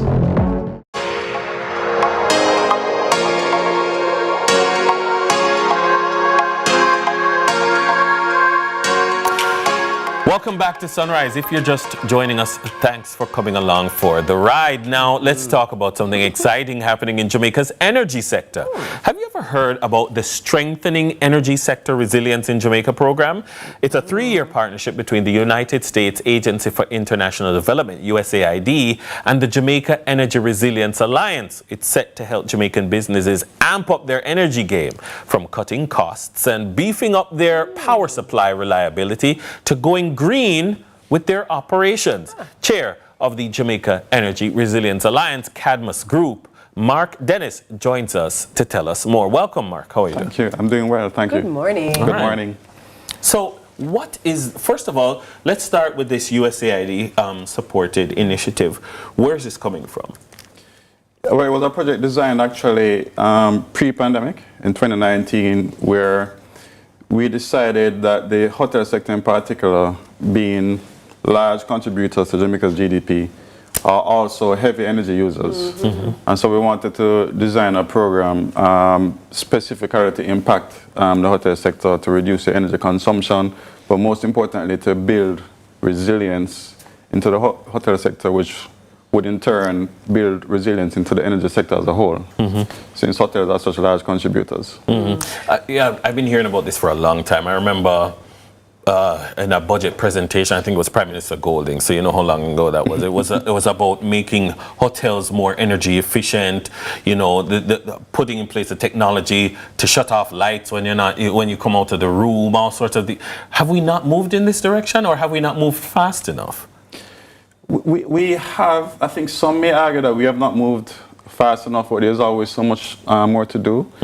Jamaica has long had targets for renewable energy, energy efficiency, energy resilience on a whole.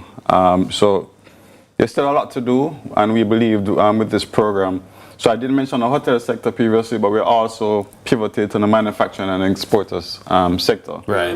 Most because of the pandemic. You remember 2020 and 2021. There was a large lockdown, and so we had to pivot to the manufacturing and exporters and other sectors, all aiming toward the same target of building energy resilience in Jamaica. When we say energy resilience, for the layperson, what does that look like? What does that mean?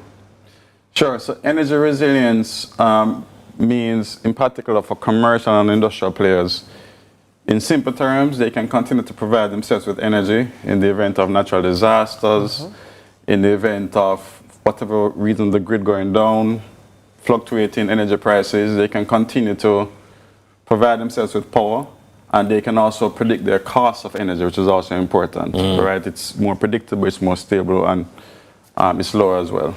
And you know, the biggest question I have now is, why is it that as an island who experiences sunshine for 478 days, I joke, I'm kidding, but the point being, we have more sunshine than we don't.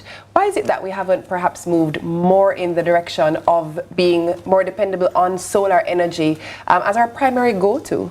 Well, actually, that was one of the objectives of the program, to try and increase the use of solar, particularly in the commercial and industrial space. We've had a lot of solar in the utility space, selling to the utility. But Jamaica, as small as Jamaica is, still many would argue that the demand for power is fairly high and complex and really requires a balance of energies. So even though, yes, we do have a lot of sunshine, it's important to match supply and demand and ensure that we have a mix: solar, wind, natural gas, and other sources of fuel. In terms of this initiative, you know, the work of the Cadmus Group, you're looking at the partnerships with UE and LASCO. Tell us a little bit about these partnerships and how they're helping to move us forward.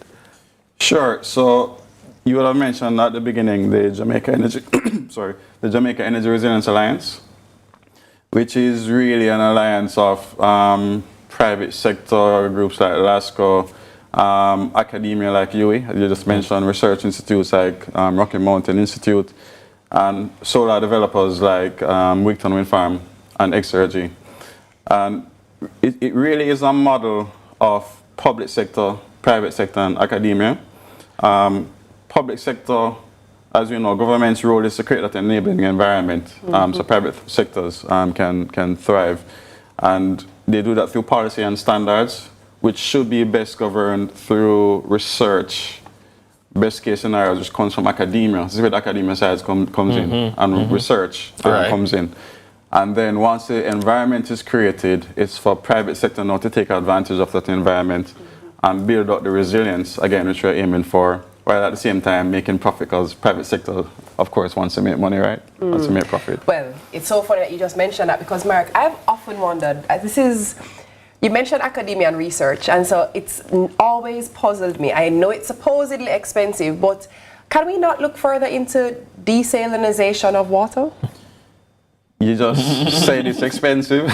That's been the problem. Is it really expensive? It's energy intensive. That's the problem, and we are not yet at the stage in Jamaica where energy is cheap enough. Right. To have, because I know a lot of people say that Jamaica is an island surrounded with seawater, but it's a very energy intensive process, and until we can get really cheap energy, it's not so much a practical solution as yet. But this is where now I want to play devil's advocate. Because when you say a cheap solution, isn't that controlled by the stakeholders? Dun, dun, dun.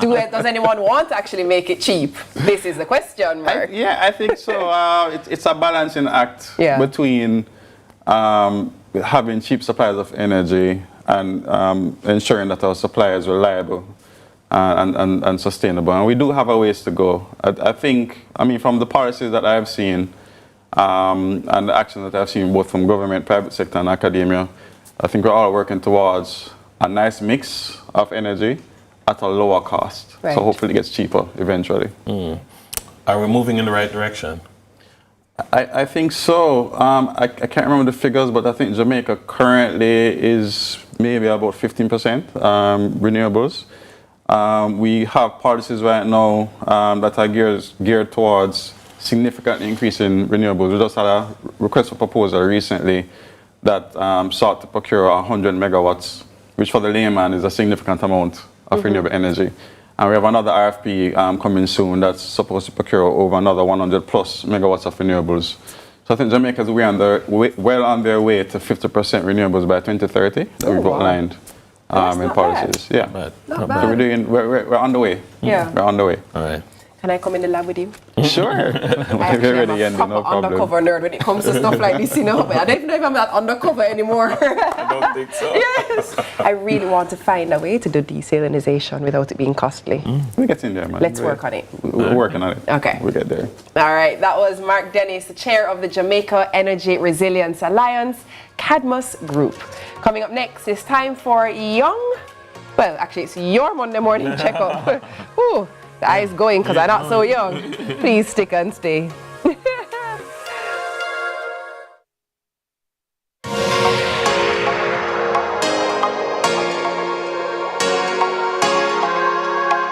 Story, what's your sign? Who dreamers? Don't care what other people say. We're doing this in our own way. We come alive. We come alive. We come alive. We're doing this in our own way. We come alive.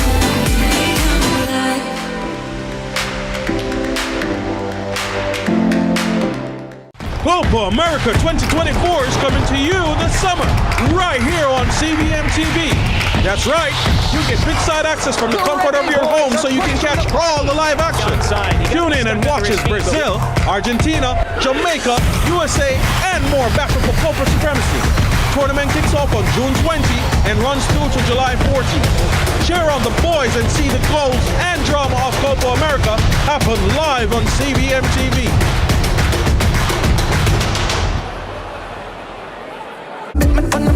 I swear to God, I not even know which part. I just a vibe, to dance all that. We are not just Jamaican, we have life. Everybody want to be we, and everybody want to beat we. We want our best players on the field at all times. So obviously, mega feel some type of way. I know you feel that way, but Kingstonian people really feel music only stop at Kingston. No, so that done, that even know them thing. You can't say that no. You have the opportunity to play against Messi. Me was a Ronaldo fan at first. But he said, me play against him. I said, no, sir. That's it, I figure. This a man, him not come from planet Earth. That man is an alien, man. The Cut is brought to you by Flow and Guinness. CVM presents Copa Facts. Costa Rica. Costa Rica have competed in the Copa America 5 times and reached the quarterfinals twice. On 4 occasions, they have been directly invited. The Copa America Centenario in 2016 was a collaboration of the CONCACAF and the CONMEBOL, with Costa Rica qualifying by virtue of winning the 2024 Copa Centroamericana. Copa America 2024, brought to you by KFC. Courts.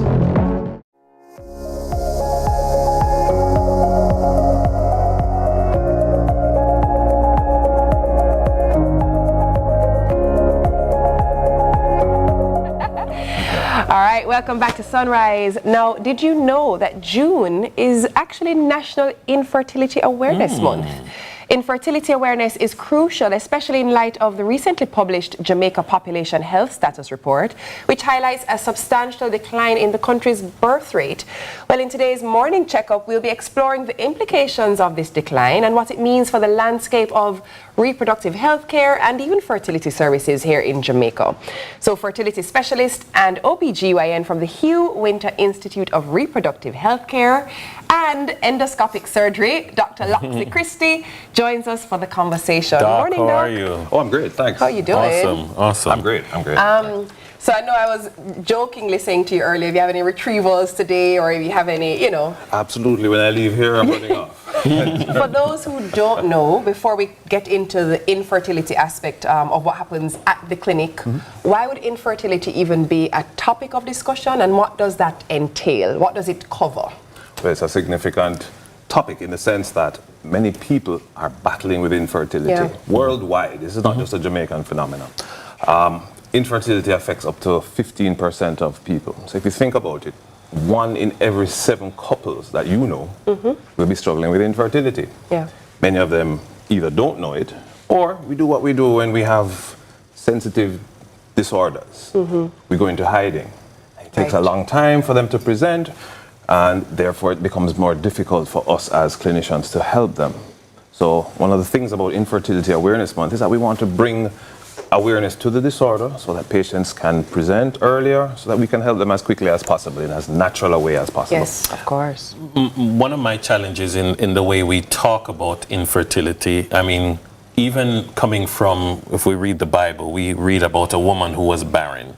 And it often is the woman's issue, and not knowing that the woman is perfectly fine, but the woman is in a monogamous relationship with a man who cannot produce. From the men's side, tell me about infertility. So that's one of the horrendous misconceptions that we have. Up to 50% of the time. I'm going to repeat it because it's a number that people have a difficulty conceptualizing. That means 1 in every 2 cases, there will be a male factor. There may be the male factor only, or there may be both a female and a male factor. So quite often the woman will present, we'll start our investigations on them. How's your partner? No, man, he's fine. He has 2-3 children already. But those 2-3 children were 10 years ago, and things may have happened since that. So you'll often find that men are reluctant to get tested. So as a result of that, that's another further delay in us being able to help these couples. Is it that 2 people who are fine, but at this point in their life, they are just not compatible and therefore infertile? Is that possible? Theoretically, it's possible, but quite often there's just a medical problem which we need to overcome. On the back of that, let's speak about some of the causes for infertility. Let's get into some of them. Right, so I like to think of 4 real causes. There's male factor, and there's a host of things, hormonal issues, just sperm production. We're exposed to a lot of environmental toxins, tobacco, marijuana, lead, other environmental toxins. All these things can reduce sperm count. Absolutely, absolutely can. Infections. Right. All of these things can. So there are a host of male factors. For female factors, there are 3 main causes. There's ovulatory. So each month, the purpose of us having a period is to select 1 egg of several 100,000 that are in the ovary. That 1 egg is selected, it matures, it's released. Now, up to 30% of women will have hormonal conditions which may prevent this. Not the worst thing in the world, it's often just finding the cause, treating the hormonal abnormality. But another factor that's happening is that you're born with all the eggs that you'll ever have. It's just the way nature works. It's the way that the system was designed. the better eggs are released earlier. So by the time you get to your late 30s, your 40s, 50, average age of menopause is about 51. By that time you have very few eggs. The eggs are of lesser quality, and as a result it takes you longer to get pregnant. You may not be able to get pregnant, and if you do get pregnant, there's an increased risk of abnormalities. So one of the things that we like to do now is testing ovarian reserve to see where you're at, so that we can assess how urgently we need to assist. So those are ovulatory disorders. Another significant factor is things like tubal factor. So tubes can get blocked. And just the way women's tubes can get blocked, men's tubes can get blocked, going back to your original question. So it is important that we check our men when we are checking our women for infertility. So the tubes can get blocked. Things like infections, which is preventable, which is part of the things that we do. So people think that fertility treatment is only surgery, it's only IVF. No, it's just a matter of talking to our folks, just educating them. You need to protect your tubes. You need to prevent sexually transmitted infections. That's just talking. That's just, public education. In introducing the segment, we spoke a bit about our declining birth rate here in Jamaica, and I vividly remember being a youngster. My mother worked at the university on the labor ward as a midwife, and I remember the campaign that went out, 2 is better than too many. Absolutely. I remember the campaign. Is what we are seeing now perhaps positive impact from that campaign being really effective, or is it just, maybe economic factors? What do you think is contributing to the decline in birth rate? All right, so that's a great question. It's a complex issue. There are multiple factors. So yes, the National Family Planning Board did have the 2 is better than too many campaign. Great work was done. There was a time when our children were dropping out of school. They had an early first pregnancy, 13, 14 years old. The natural history is that those children, women, will go on to have 3, 4, 5 children by 3, 4, 5 different fathers. And it becomes difficult for them to recover. So measures put in by the National Family Planning Board stemmed this. So for example, going back to that report, in 2002, in 2000 when they started this report, the adolescent pregnancy rate was somewhere in the region of 79.4, 79.5 per 1,000. Wow. By 2022, that more than half to 34. So that means, and that is good work. So some of the reduction that you're hearing about and people getting worried about it and having knee-jerk responses, it's a positive report. These are young women who are allowed to finish their school, go on to get higher education. We've never had a time when women are in positions of power, and rightfully so, based on acquiring education and moving up the ladder, and that's a very big positive. Yes, definitely a positive note on which to end. Our guest has been Dr. Loxley Christie, fertility specialist and OBGYN from the Hugh Winter Institute of Reproductive Health Care and Endoscopic Surgery. It's time for a break. The 4-H Club's 2024 Female Youth Ambassador will join us in a moment.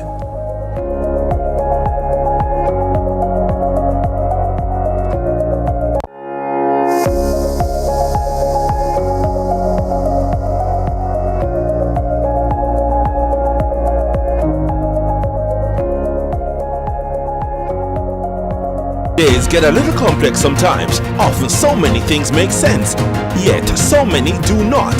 We are being intentional about giving prominence to the big stories in order to clarify and enlighten. Lead Story explains who, what, when, where, why, and how. Lead Story with George Davis, weekdays at 6:30 p.m. on CVMTV. Copa America 2024 is coming to you this summer, right here on CVMTV.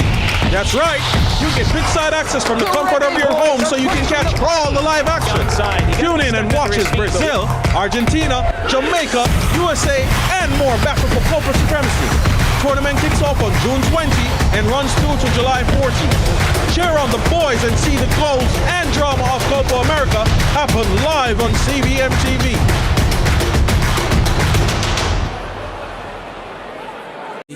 Don't get it confused. Lord, give me a buckle of spirulina and make me mix up the roots with Medina. Come off a tour and me knee feel weak, so me go a whoop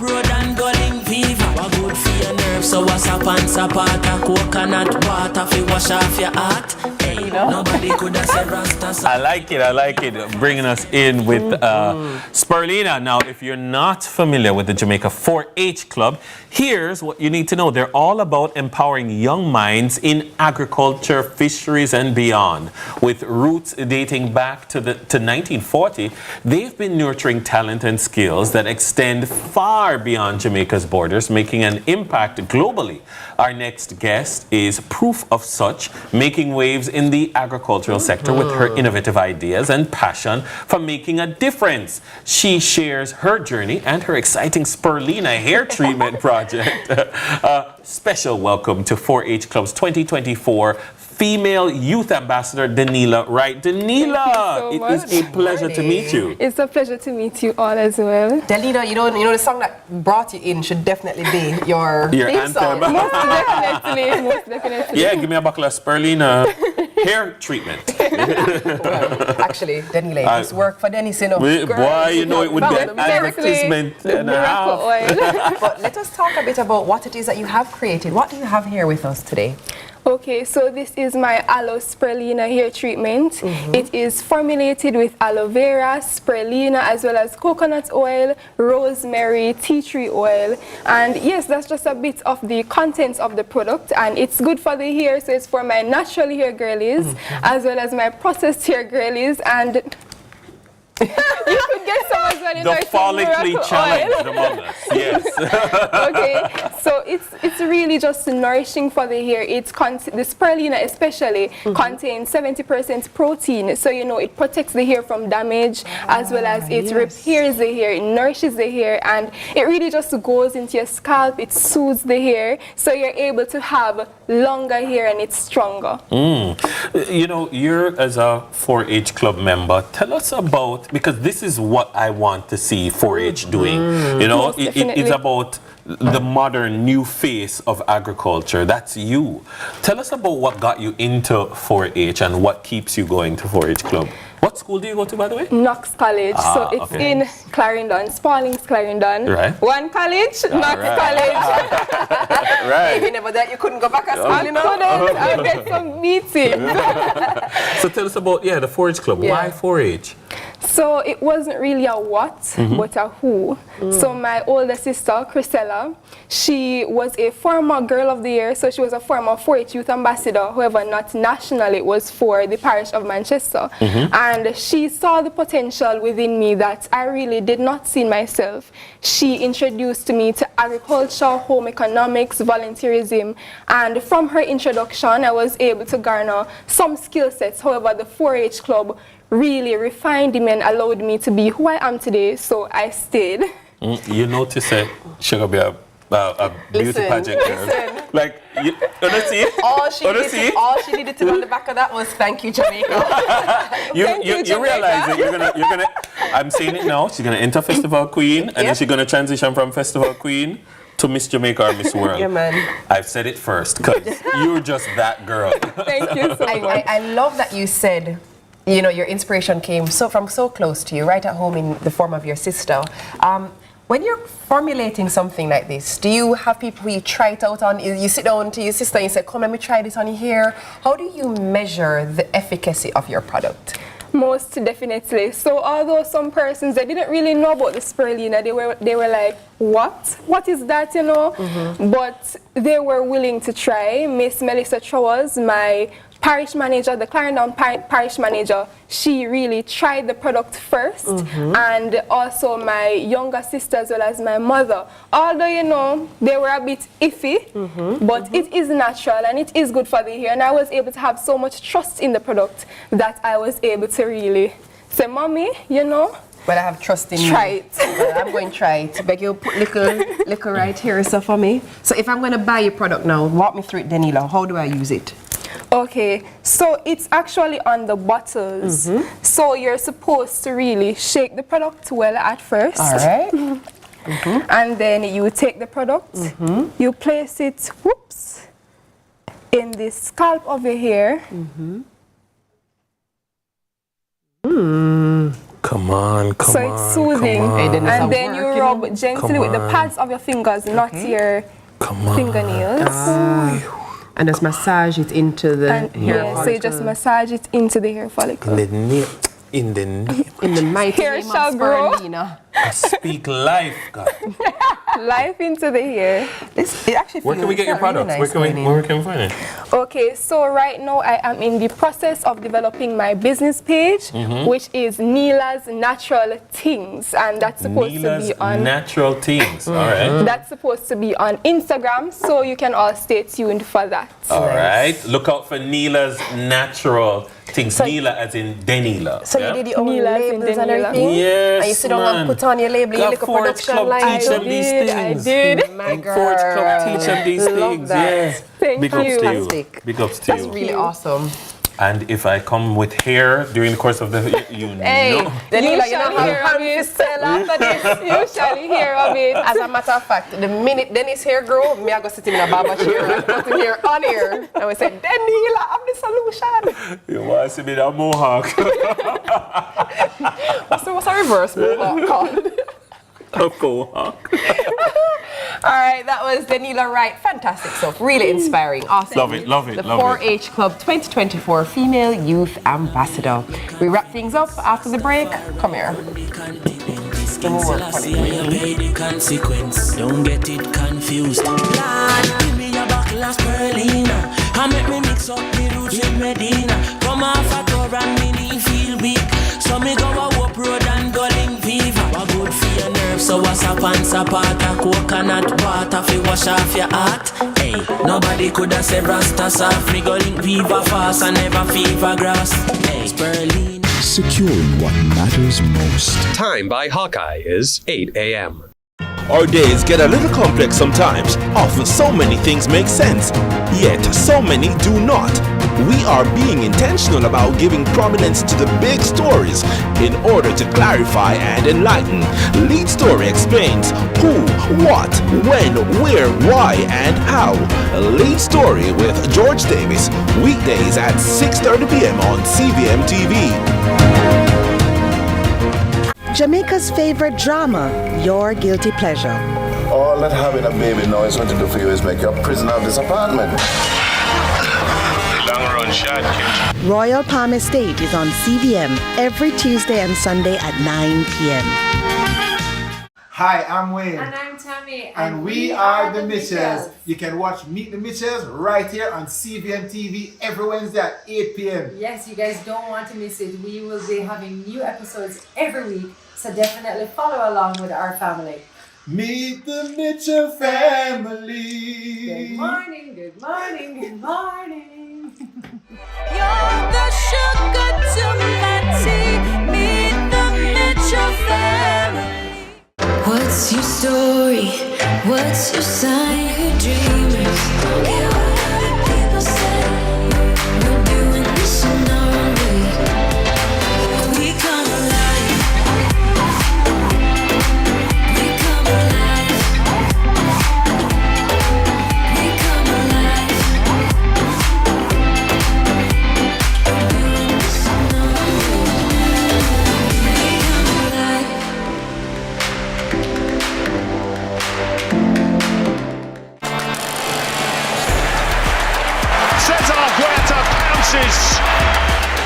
alive. It's a wonderful finish from Luis Chavez.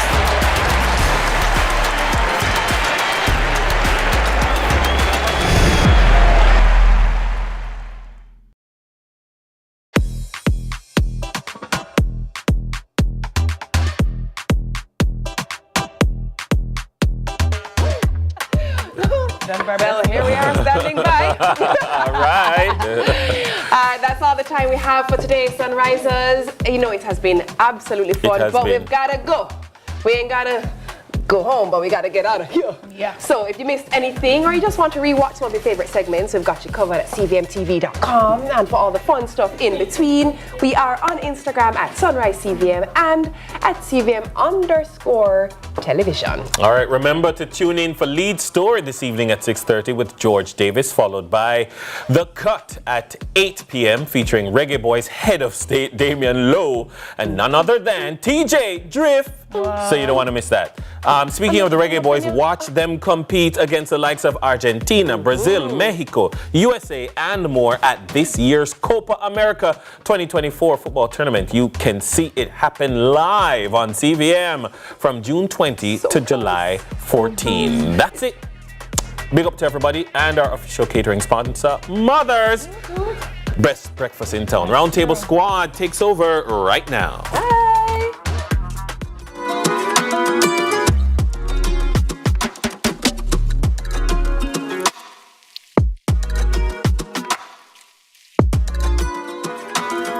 Welcome to the Roundtable, guys. I am Barbie, your host for this beautiful Monday morning, and joining me this morning is my co-host, Callie. Good morning, Callie. Hi, my darling. How are you? I'm good. I'm really, really good Wow, today. and our very special guest this morning is, welcome him back to the table, Mr. Michael Diamond, attorney at law. Welcome back again. Hey, good morning. It's good to have you Thank again. you for having me again. Yes, it's great to have you, right? So Always. The diamonds are always good to have around. Absolutely, Yes, absolutely. absolutely. You must get it all the time. You have the coolest name. Like, who has Diamond? I think Barbie's a little cooler, but Diamond works. You do Barbie, both. Yeah, they're actually both pretty cool names, huh? I was trying to find a claim to fame. My middle name is Hope. Can I be in the likes of you both? Yeah, Okay. you just have to join us with Hope. So we have Barbie, Hope, and Diamond. Not bad. That's so not bad. Very expensive. Very expensive. How was your weekend, Callie? It was good. I mean, I hardly do on Monday, so it's like starting off the Monday morning here is like good. What did I do on the weekend? It always is such a blur. Well, I know my pastor was at your church. Yes, he was. Pastor He Chris was. at Yes, Zeal he did. yesterday. Yeah, so there was church, and we hung out with friends yesterday and just spent a full day. So that was fun. Yeah. Great. And your weekend, sir? How was your weekend? Oh, well, my weekend was quietly spent watching the seaside. That's good too. Watching the seaside, that's a nice way to spend a quiet weekend.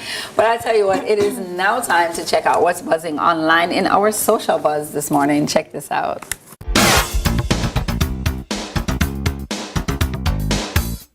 I have a joke for you, you know. Yes, sir. What you call a fish but can't swim? Yeah, I don't know the name for that. Macaroni shoes. That's funny though. Yeah. You get it? Yeah, that's a new Explain it. Macaroni.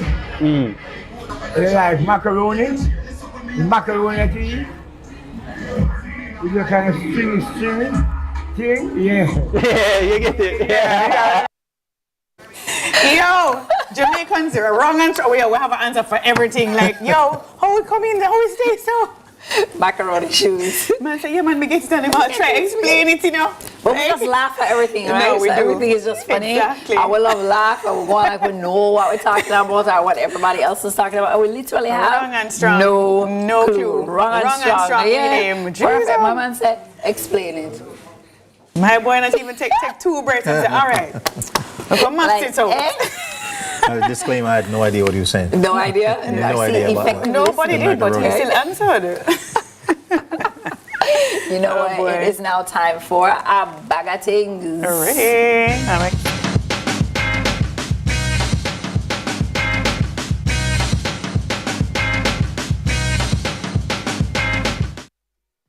So my bag of things this morning is actually this hair care line that was named, it's Ma Brown's, right? And it was actually named after my grandmother. You joking? Like your real grandmother? My real grandmother. So when my cousin, his name is Peter Meader, he's the CEO of Pax Cosmetics in the UK.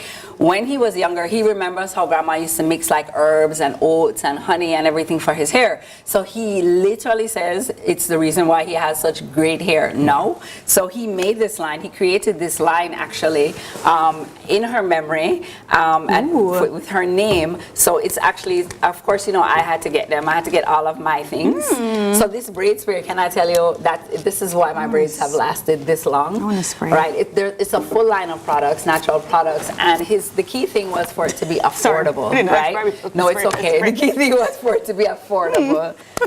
Right? It's great. It feels good. It's like refreshing in my hair. You can actually use, well, you can use these two. This one to grow your hair, right? And this one, this one, Michael, is so that, you know, it don't itch. You don't have to like scratch.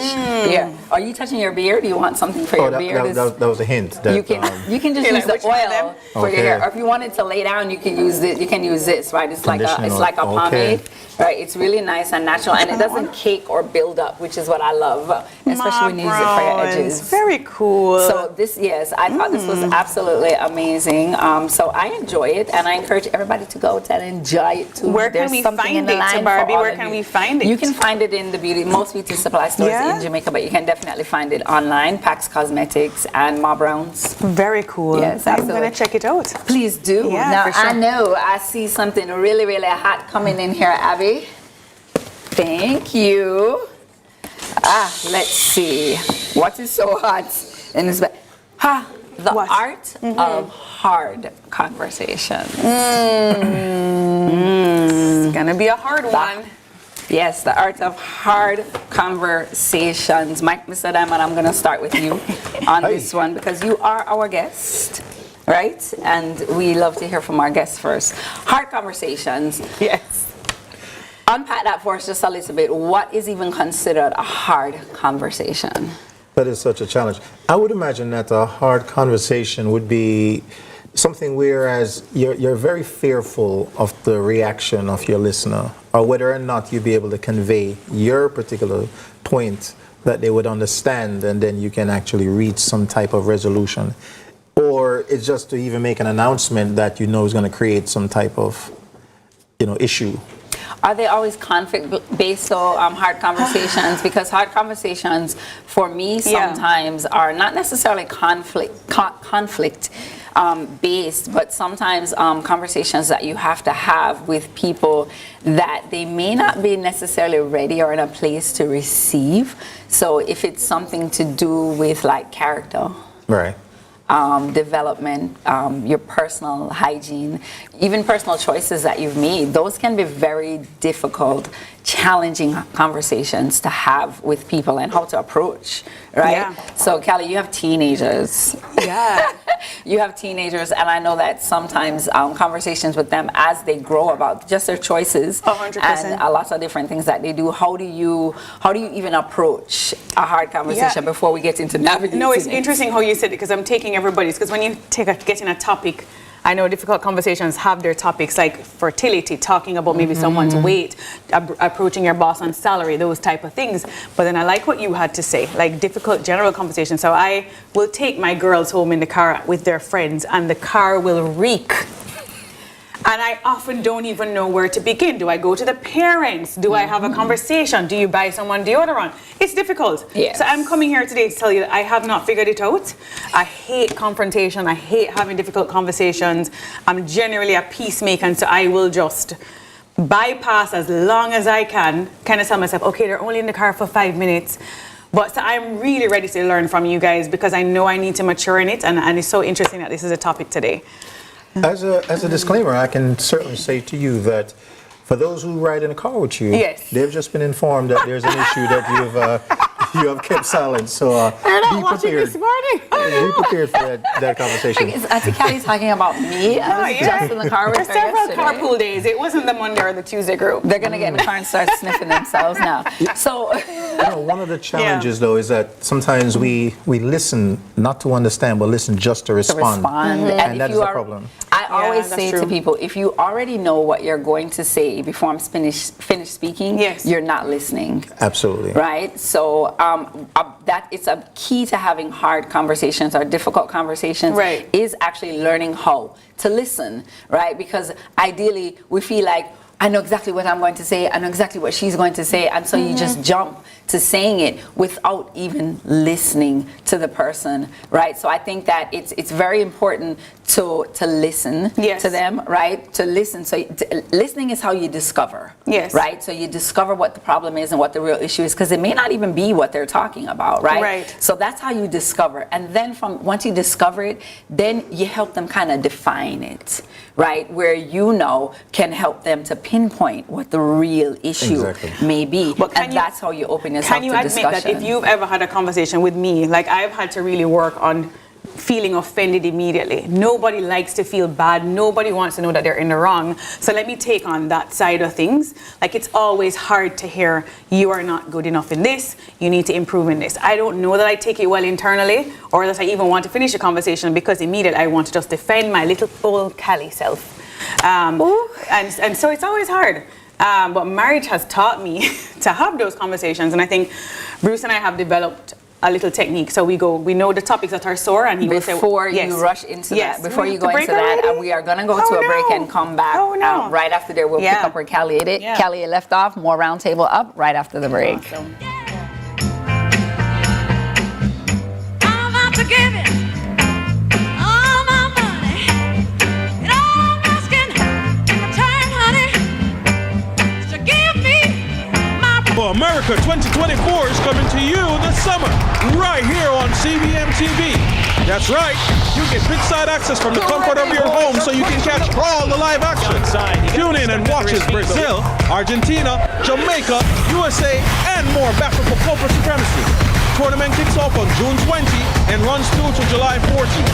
Cheer on the boys and see the goals and drama of Copa America happen live on CVMTV.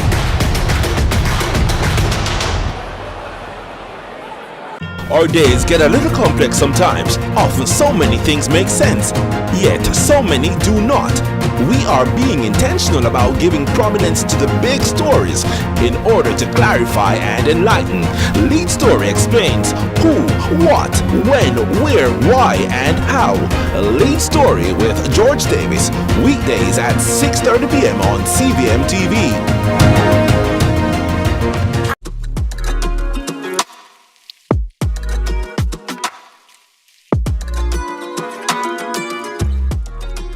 Welcome back to the roundtable this morning, everyone. The topic is the art of hard conversations. Now, just before the break, where we left off with you, Callie, and you were talking to us about just marriage, even in marriage, conversations in marriage and how difficult they can be. Right. And you were giving us an example. So with you and Bruce. I don't even want to just speak marriages, relationships, sorry. Mm-hmm. So what we did was we put all the conversations that are sore for us on the table. Whether it's in-laws, just the different things. And so before we go into a conversation that we need to have, he goes, sore topic. So then we take a minute, I take a deep breath, and I have engaged my being and just like, okay, we're going into this. We're going into deep waters. And it really does help on the other end, knowing what I'm going into. And so I'm going to slow down and logically and just mentally prepare myself for what we're going to and process it as maturely as possible. But I like something that Barbie said in the break, just that it is just as difficult for the person having to confront as it is for the person receiving. Yes, absolutely. And that's why, as I said, that's why a lot of times we avoid having hard conversations, is because of how uncomfortable it makes us. But understanding that the person we think about it's going to make this person uncomfortable, but the truth is it's also making us uncomfortable, right? So I like to say sometimes it has to hurt to heal, right? So it's not that there's certain conversations you're going to have. There's no way to make it. It's not that easy pill to swallow, no matter what. Even if you crush it up, it's not gonna easy for swallow, right? But if it's a conversation that has to be had, you kind of have to just build your confidence, right? Communicate clearly and control your responses. True. I think you have to learn how to control your responses, because again, that's where we go back to. If you already know what you're gonna say before this person is done speaking, you're not listening. Yeah. Some of the best medicines for you don't are taste the good. ones that are bitter. The bitters. Medicine. So it's just like that. And a part of having these difficult conversations is that learning how to avoid it developing into, or basically digressing into something very abusive. For example, if you're speaking to someone and they're constantly cutting you off, stop speaking. Stop speaking. That's it. Yes. Do not speak over them. Just stop speaking. And listen. They'll recognize what they're doing, and then you continue. If it fails, reset for another time. Absolutely. You don't have to bully someone into hearing you, or they shouldn't bully you into hearing. Into listening, So basically, these are some of the things. It's not just speaking; it's also the receiver. How do you manage that? Right, because that's my issue with the repercussions. Because the two times I've taken up my Cali self to confront a couple of friends, it didn't end well, and then they started mocking you and saying, Callie thinks I am this, out loud in front of everybody. Just like it wasn't dealt with very well. Right. And so I don't like the idea of potentially losing a friend over it or becoming uncomfortable when we get together. And so I just have decided that if I just don't become offended or just make peace or just try to let it go, life will be so much better. So what I'm going to say to you, and then I'm going to move into another area of hard conversations, is you have to also learn how to create safe spaces to have difficult conversations in. And I would propose to you that if the response was something that they were able to make public, maybe it wasn't a safe space to have that We conversation. had it quietly, you know, but they didn't take it well, and so I think they needed to bring it to the open. Outside of that, to kind of feel better about it. You can't. We can talk through different types of safe spaces. Maybe. I would love to hear that. We can definitely do that. Yeah. But one of the things that I find even in having difficult conversations is that most people don't understand the difference between sympathy and empathy. Exactly. Right? So sympathy says, I'm sorry that you're going through this. Empathy says, I understand, I feel.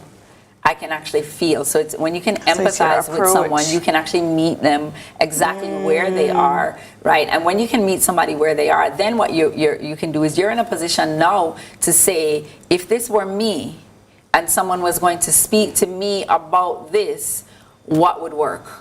Exactly. Perfect. What about deflection? So if Barbie comes and says, Callie, you know that you're always this, or let's see, let's go with late. And I need to have a conversation with you. You're really. always late, though, yeah. Kelly. Yeah, and then I'm like, but Barbie, the Friday and the Wednesday, and like so I am big on looking at into that person's own life and say, are you ready to talk to me though? Like, do you need to also work on something? You know, it's hard for me to receive from someone who is dealing with the same thing and you know, I don't know, you know. It shouldn't be hard for you to deal with, to speak to someone or listen to someone that's dealing with the same thing. Who gives you the right to come to me? You know what I mean? Actually, a good response to that is, well, let's work on this together. Can you? What I find in having hard or difficult conversations also is sometimes if you let them lead, right? So not really talking and telling, but more so asking questions. You know, like if in an instance like that, you know, well, Barbie, do you think this is something that you can work with me on? Can we work on this together? What's going on? I know that you know this is not just something that I deal with, but everyone deals with it from time to time. What do you do to change or to help you be on time? What are some of the things can we work on this together? Right. You know, and I find asking questions really just helps them. It does help. You know, psychiatrists, psychologists speak to using the sandwich method. Yeah. You start with something complimenting, something encouraging. Then you could put the hard stuff in the middle, and then you can end off with something encouraging, empowering, you know, so that this individual doesn't feel slighted. They'll see your concern, and you have a genuine solution that you might be offering. So not everyone will be receptive. Yes. Just accept that reality. And you must be prepared to keep it moving. You're right. I like these techniques that you are offering. You have to be prepared. So I'm hearing safe spaces. I'm hearing how you start, middle, and end. Because at the end of the day, the positive energy is what we want to enforce. Yes. Right. Yeah. And we don't want a situation where individuals feel like they didn't learn from you, or they leave it unattended and you have this tension. Yeah. Remove the tension, because we want to grow. And I tell my friends too, because so for me, one of the things that I really cannot stand is when someone says, well, Barbie, I didn't say anything to you because I knew you weren't going to like it when I said it to you.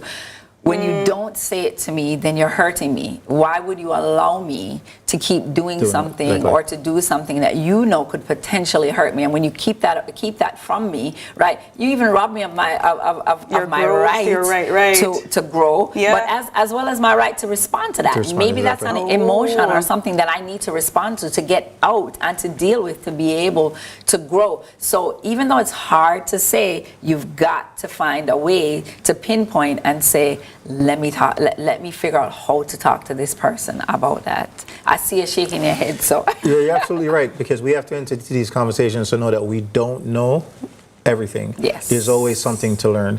And even if that individual is not able to articulate properly, don't just dismiss them. Right. Because they brought this up because there is an issue. And perhaps we can find it together, like you said. You know, it's just a matter of asking questions, sincere questions, not sarcasm. Yes. Because sarcasm can come out in certain ways, and that makes them get into being defensive, and it turns into an argument rather than a discussion. Sincere questions, not sarcasm. That's so important, because often when we're uncomfortable, we try to kind of make something light. Right. And so we may joke, but it's not. If it's a serious conversation or a hard conversation, then that can come off the wrong way. Exactly. You know? So it's now time for another break. So stay tuned for our final thoughts right after the break. If you're the kind who takes the time to help a stranger in the rain, there's a place for people people like you. If you stand up for those down on. What's your story? What's your sign? You're dreamers. Don't care what other people say. We're doing this in our own way. We come alive. We come alive. We come alive. We're doing this in our own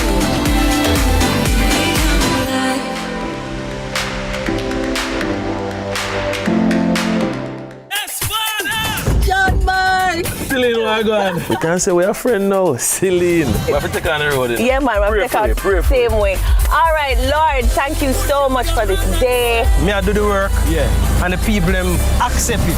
Clarendon, Mandeville. But now we get to go into the inner city of Kingston. I can't wait to learn more as we go across Jamaica into different churches to understand what they do. Our days get a little complex sometimes. Often so many things make sense, yet so many do not. We are being intentional about giving prominence to the Easy lottery draw for 8:25 a.m. Monday, June 10th, 2024. The one-drop winning number is 3. The hat-trick winning numbers are 8, 2, 9. The four-play winning numbers are 4, 6, 4, 7. The fireball is white. Thank you for playing with Izizi. For Corporate Supremacy, tournament kicks off on June 20 and runs through to July 14. Cheer on the boys and see the goals and drama of Copa America happen live on CVMTV.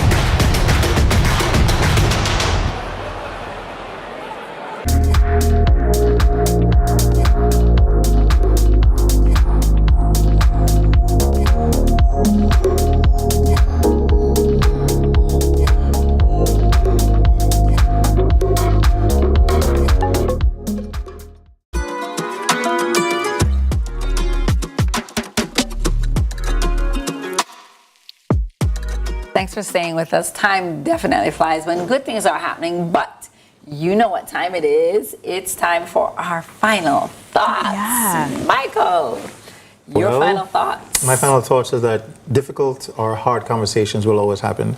The reality of it is that you should be patient and respond with love. If what you're saying cannot be positively expressed, then don't express it. Ask for some more time to meditate on it and come back later when you're in a better headspace. The reality of it is that we have to live with these individuals, but we also have to live with ourselves, and guilt is not something we want to carry. Yeah, that's true. That's awesome. For me, I always want to speak to those who do have a fear, those who don't want to talk to their boss about salary for fear of losing a job or a relationship that they don't want to lose or a friendship that is too precious. And so that's how a lot of I've lived my life in I don't know if it's fear or just deciding to make peace instead or just deciding to override it with just not being offended. But I do love your little techniques, and so I think I might make practice, like your sandwich effect, start with something complimentary and then move in middle and end. And Barbie just coming from a place of empathy and asking questions. So I am going to take the approach of I'm moving into this space, having learned what you guys have taught me, and we'll see how it goes from there. Yeah. And my final thoughts are that difficult conversations are difficult because they just are. So it's easy if it's easy, it's hard if it's hard. It doesn't get easier if you decide not to have the conversation. So just decide ahead of time how you would want to be approached and just do unto others as you would have them do unto you. And sometimes I think it's also about being honest and open with yourself about who you're about to have the conversation with and whether or not you really even need to have the conversation, right? If the conversation is even yours to have. Right. Absolutely. Yeah. So that is a wrap for the Roundtable today, everyone. Enjoy the rest of your Monday and the rest of your week, guys. And as you go forward into the world, remember, be good and be on purpose. Give thanks for life. Give thanks for life. Chimney. Today my rise like the sunrise, my bright and my upright. No one can break my vibes. I may not care who I fight, I know I criticize, I'm on the higher heights. So you can say what you want to and do what you want to, it's no concern to me. Because I have my own vision, me dip on my own mission to rule my destiny. Oh, it's my day to do anything I want to. It's my time, and I'll use it any way I want to. It's my life, and I'm responsible for every action. It's all mine, my day, my time, my life. I beg you, easy now, give me some reason, and don't invade my space. I'm in a different place, different phase, moving on my way. So if you feel like a champion, then nothing can go wrong. This one is your song. Hey, put away your troubles, put away your worries, help me sing along. Oh, it's my day to do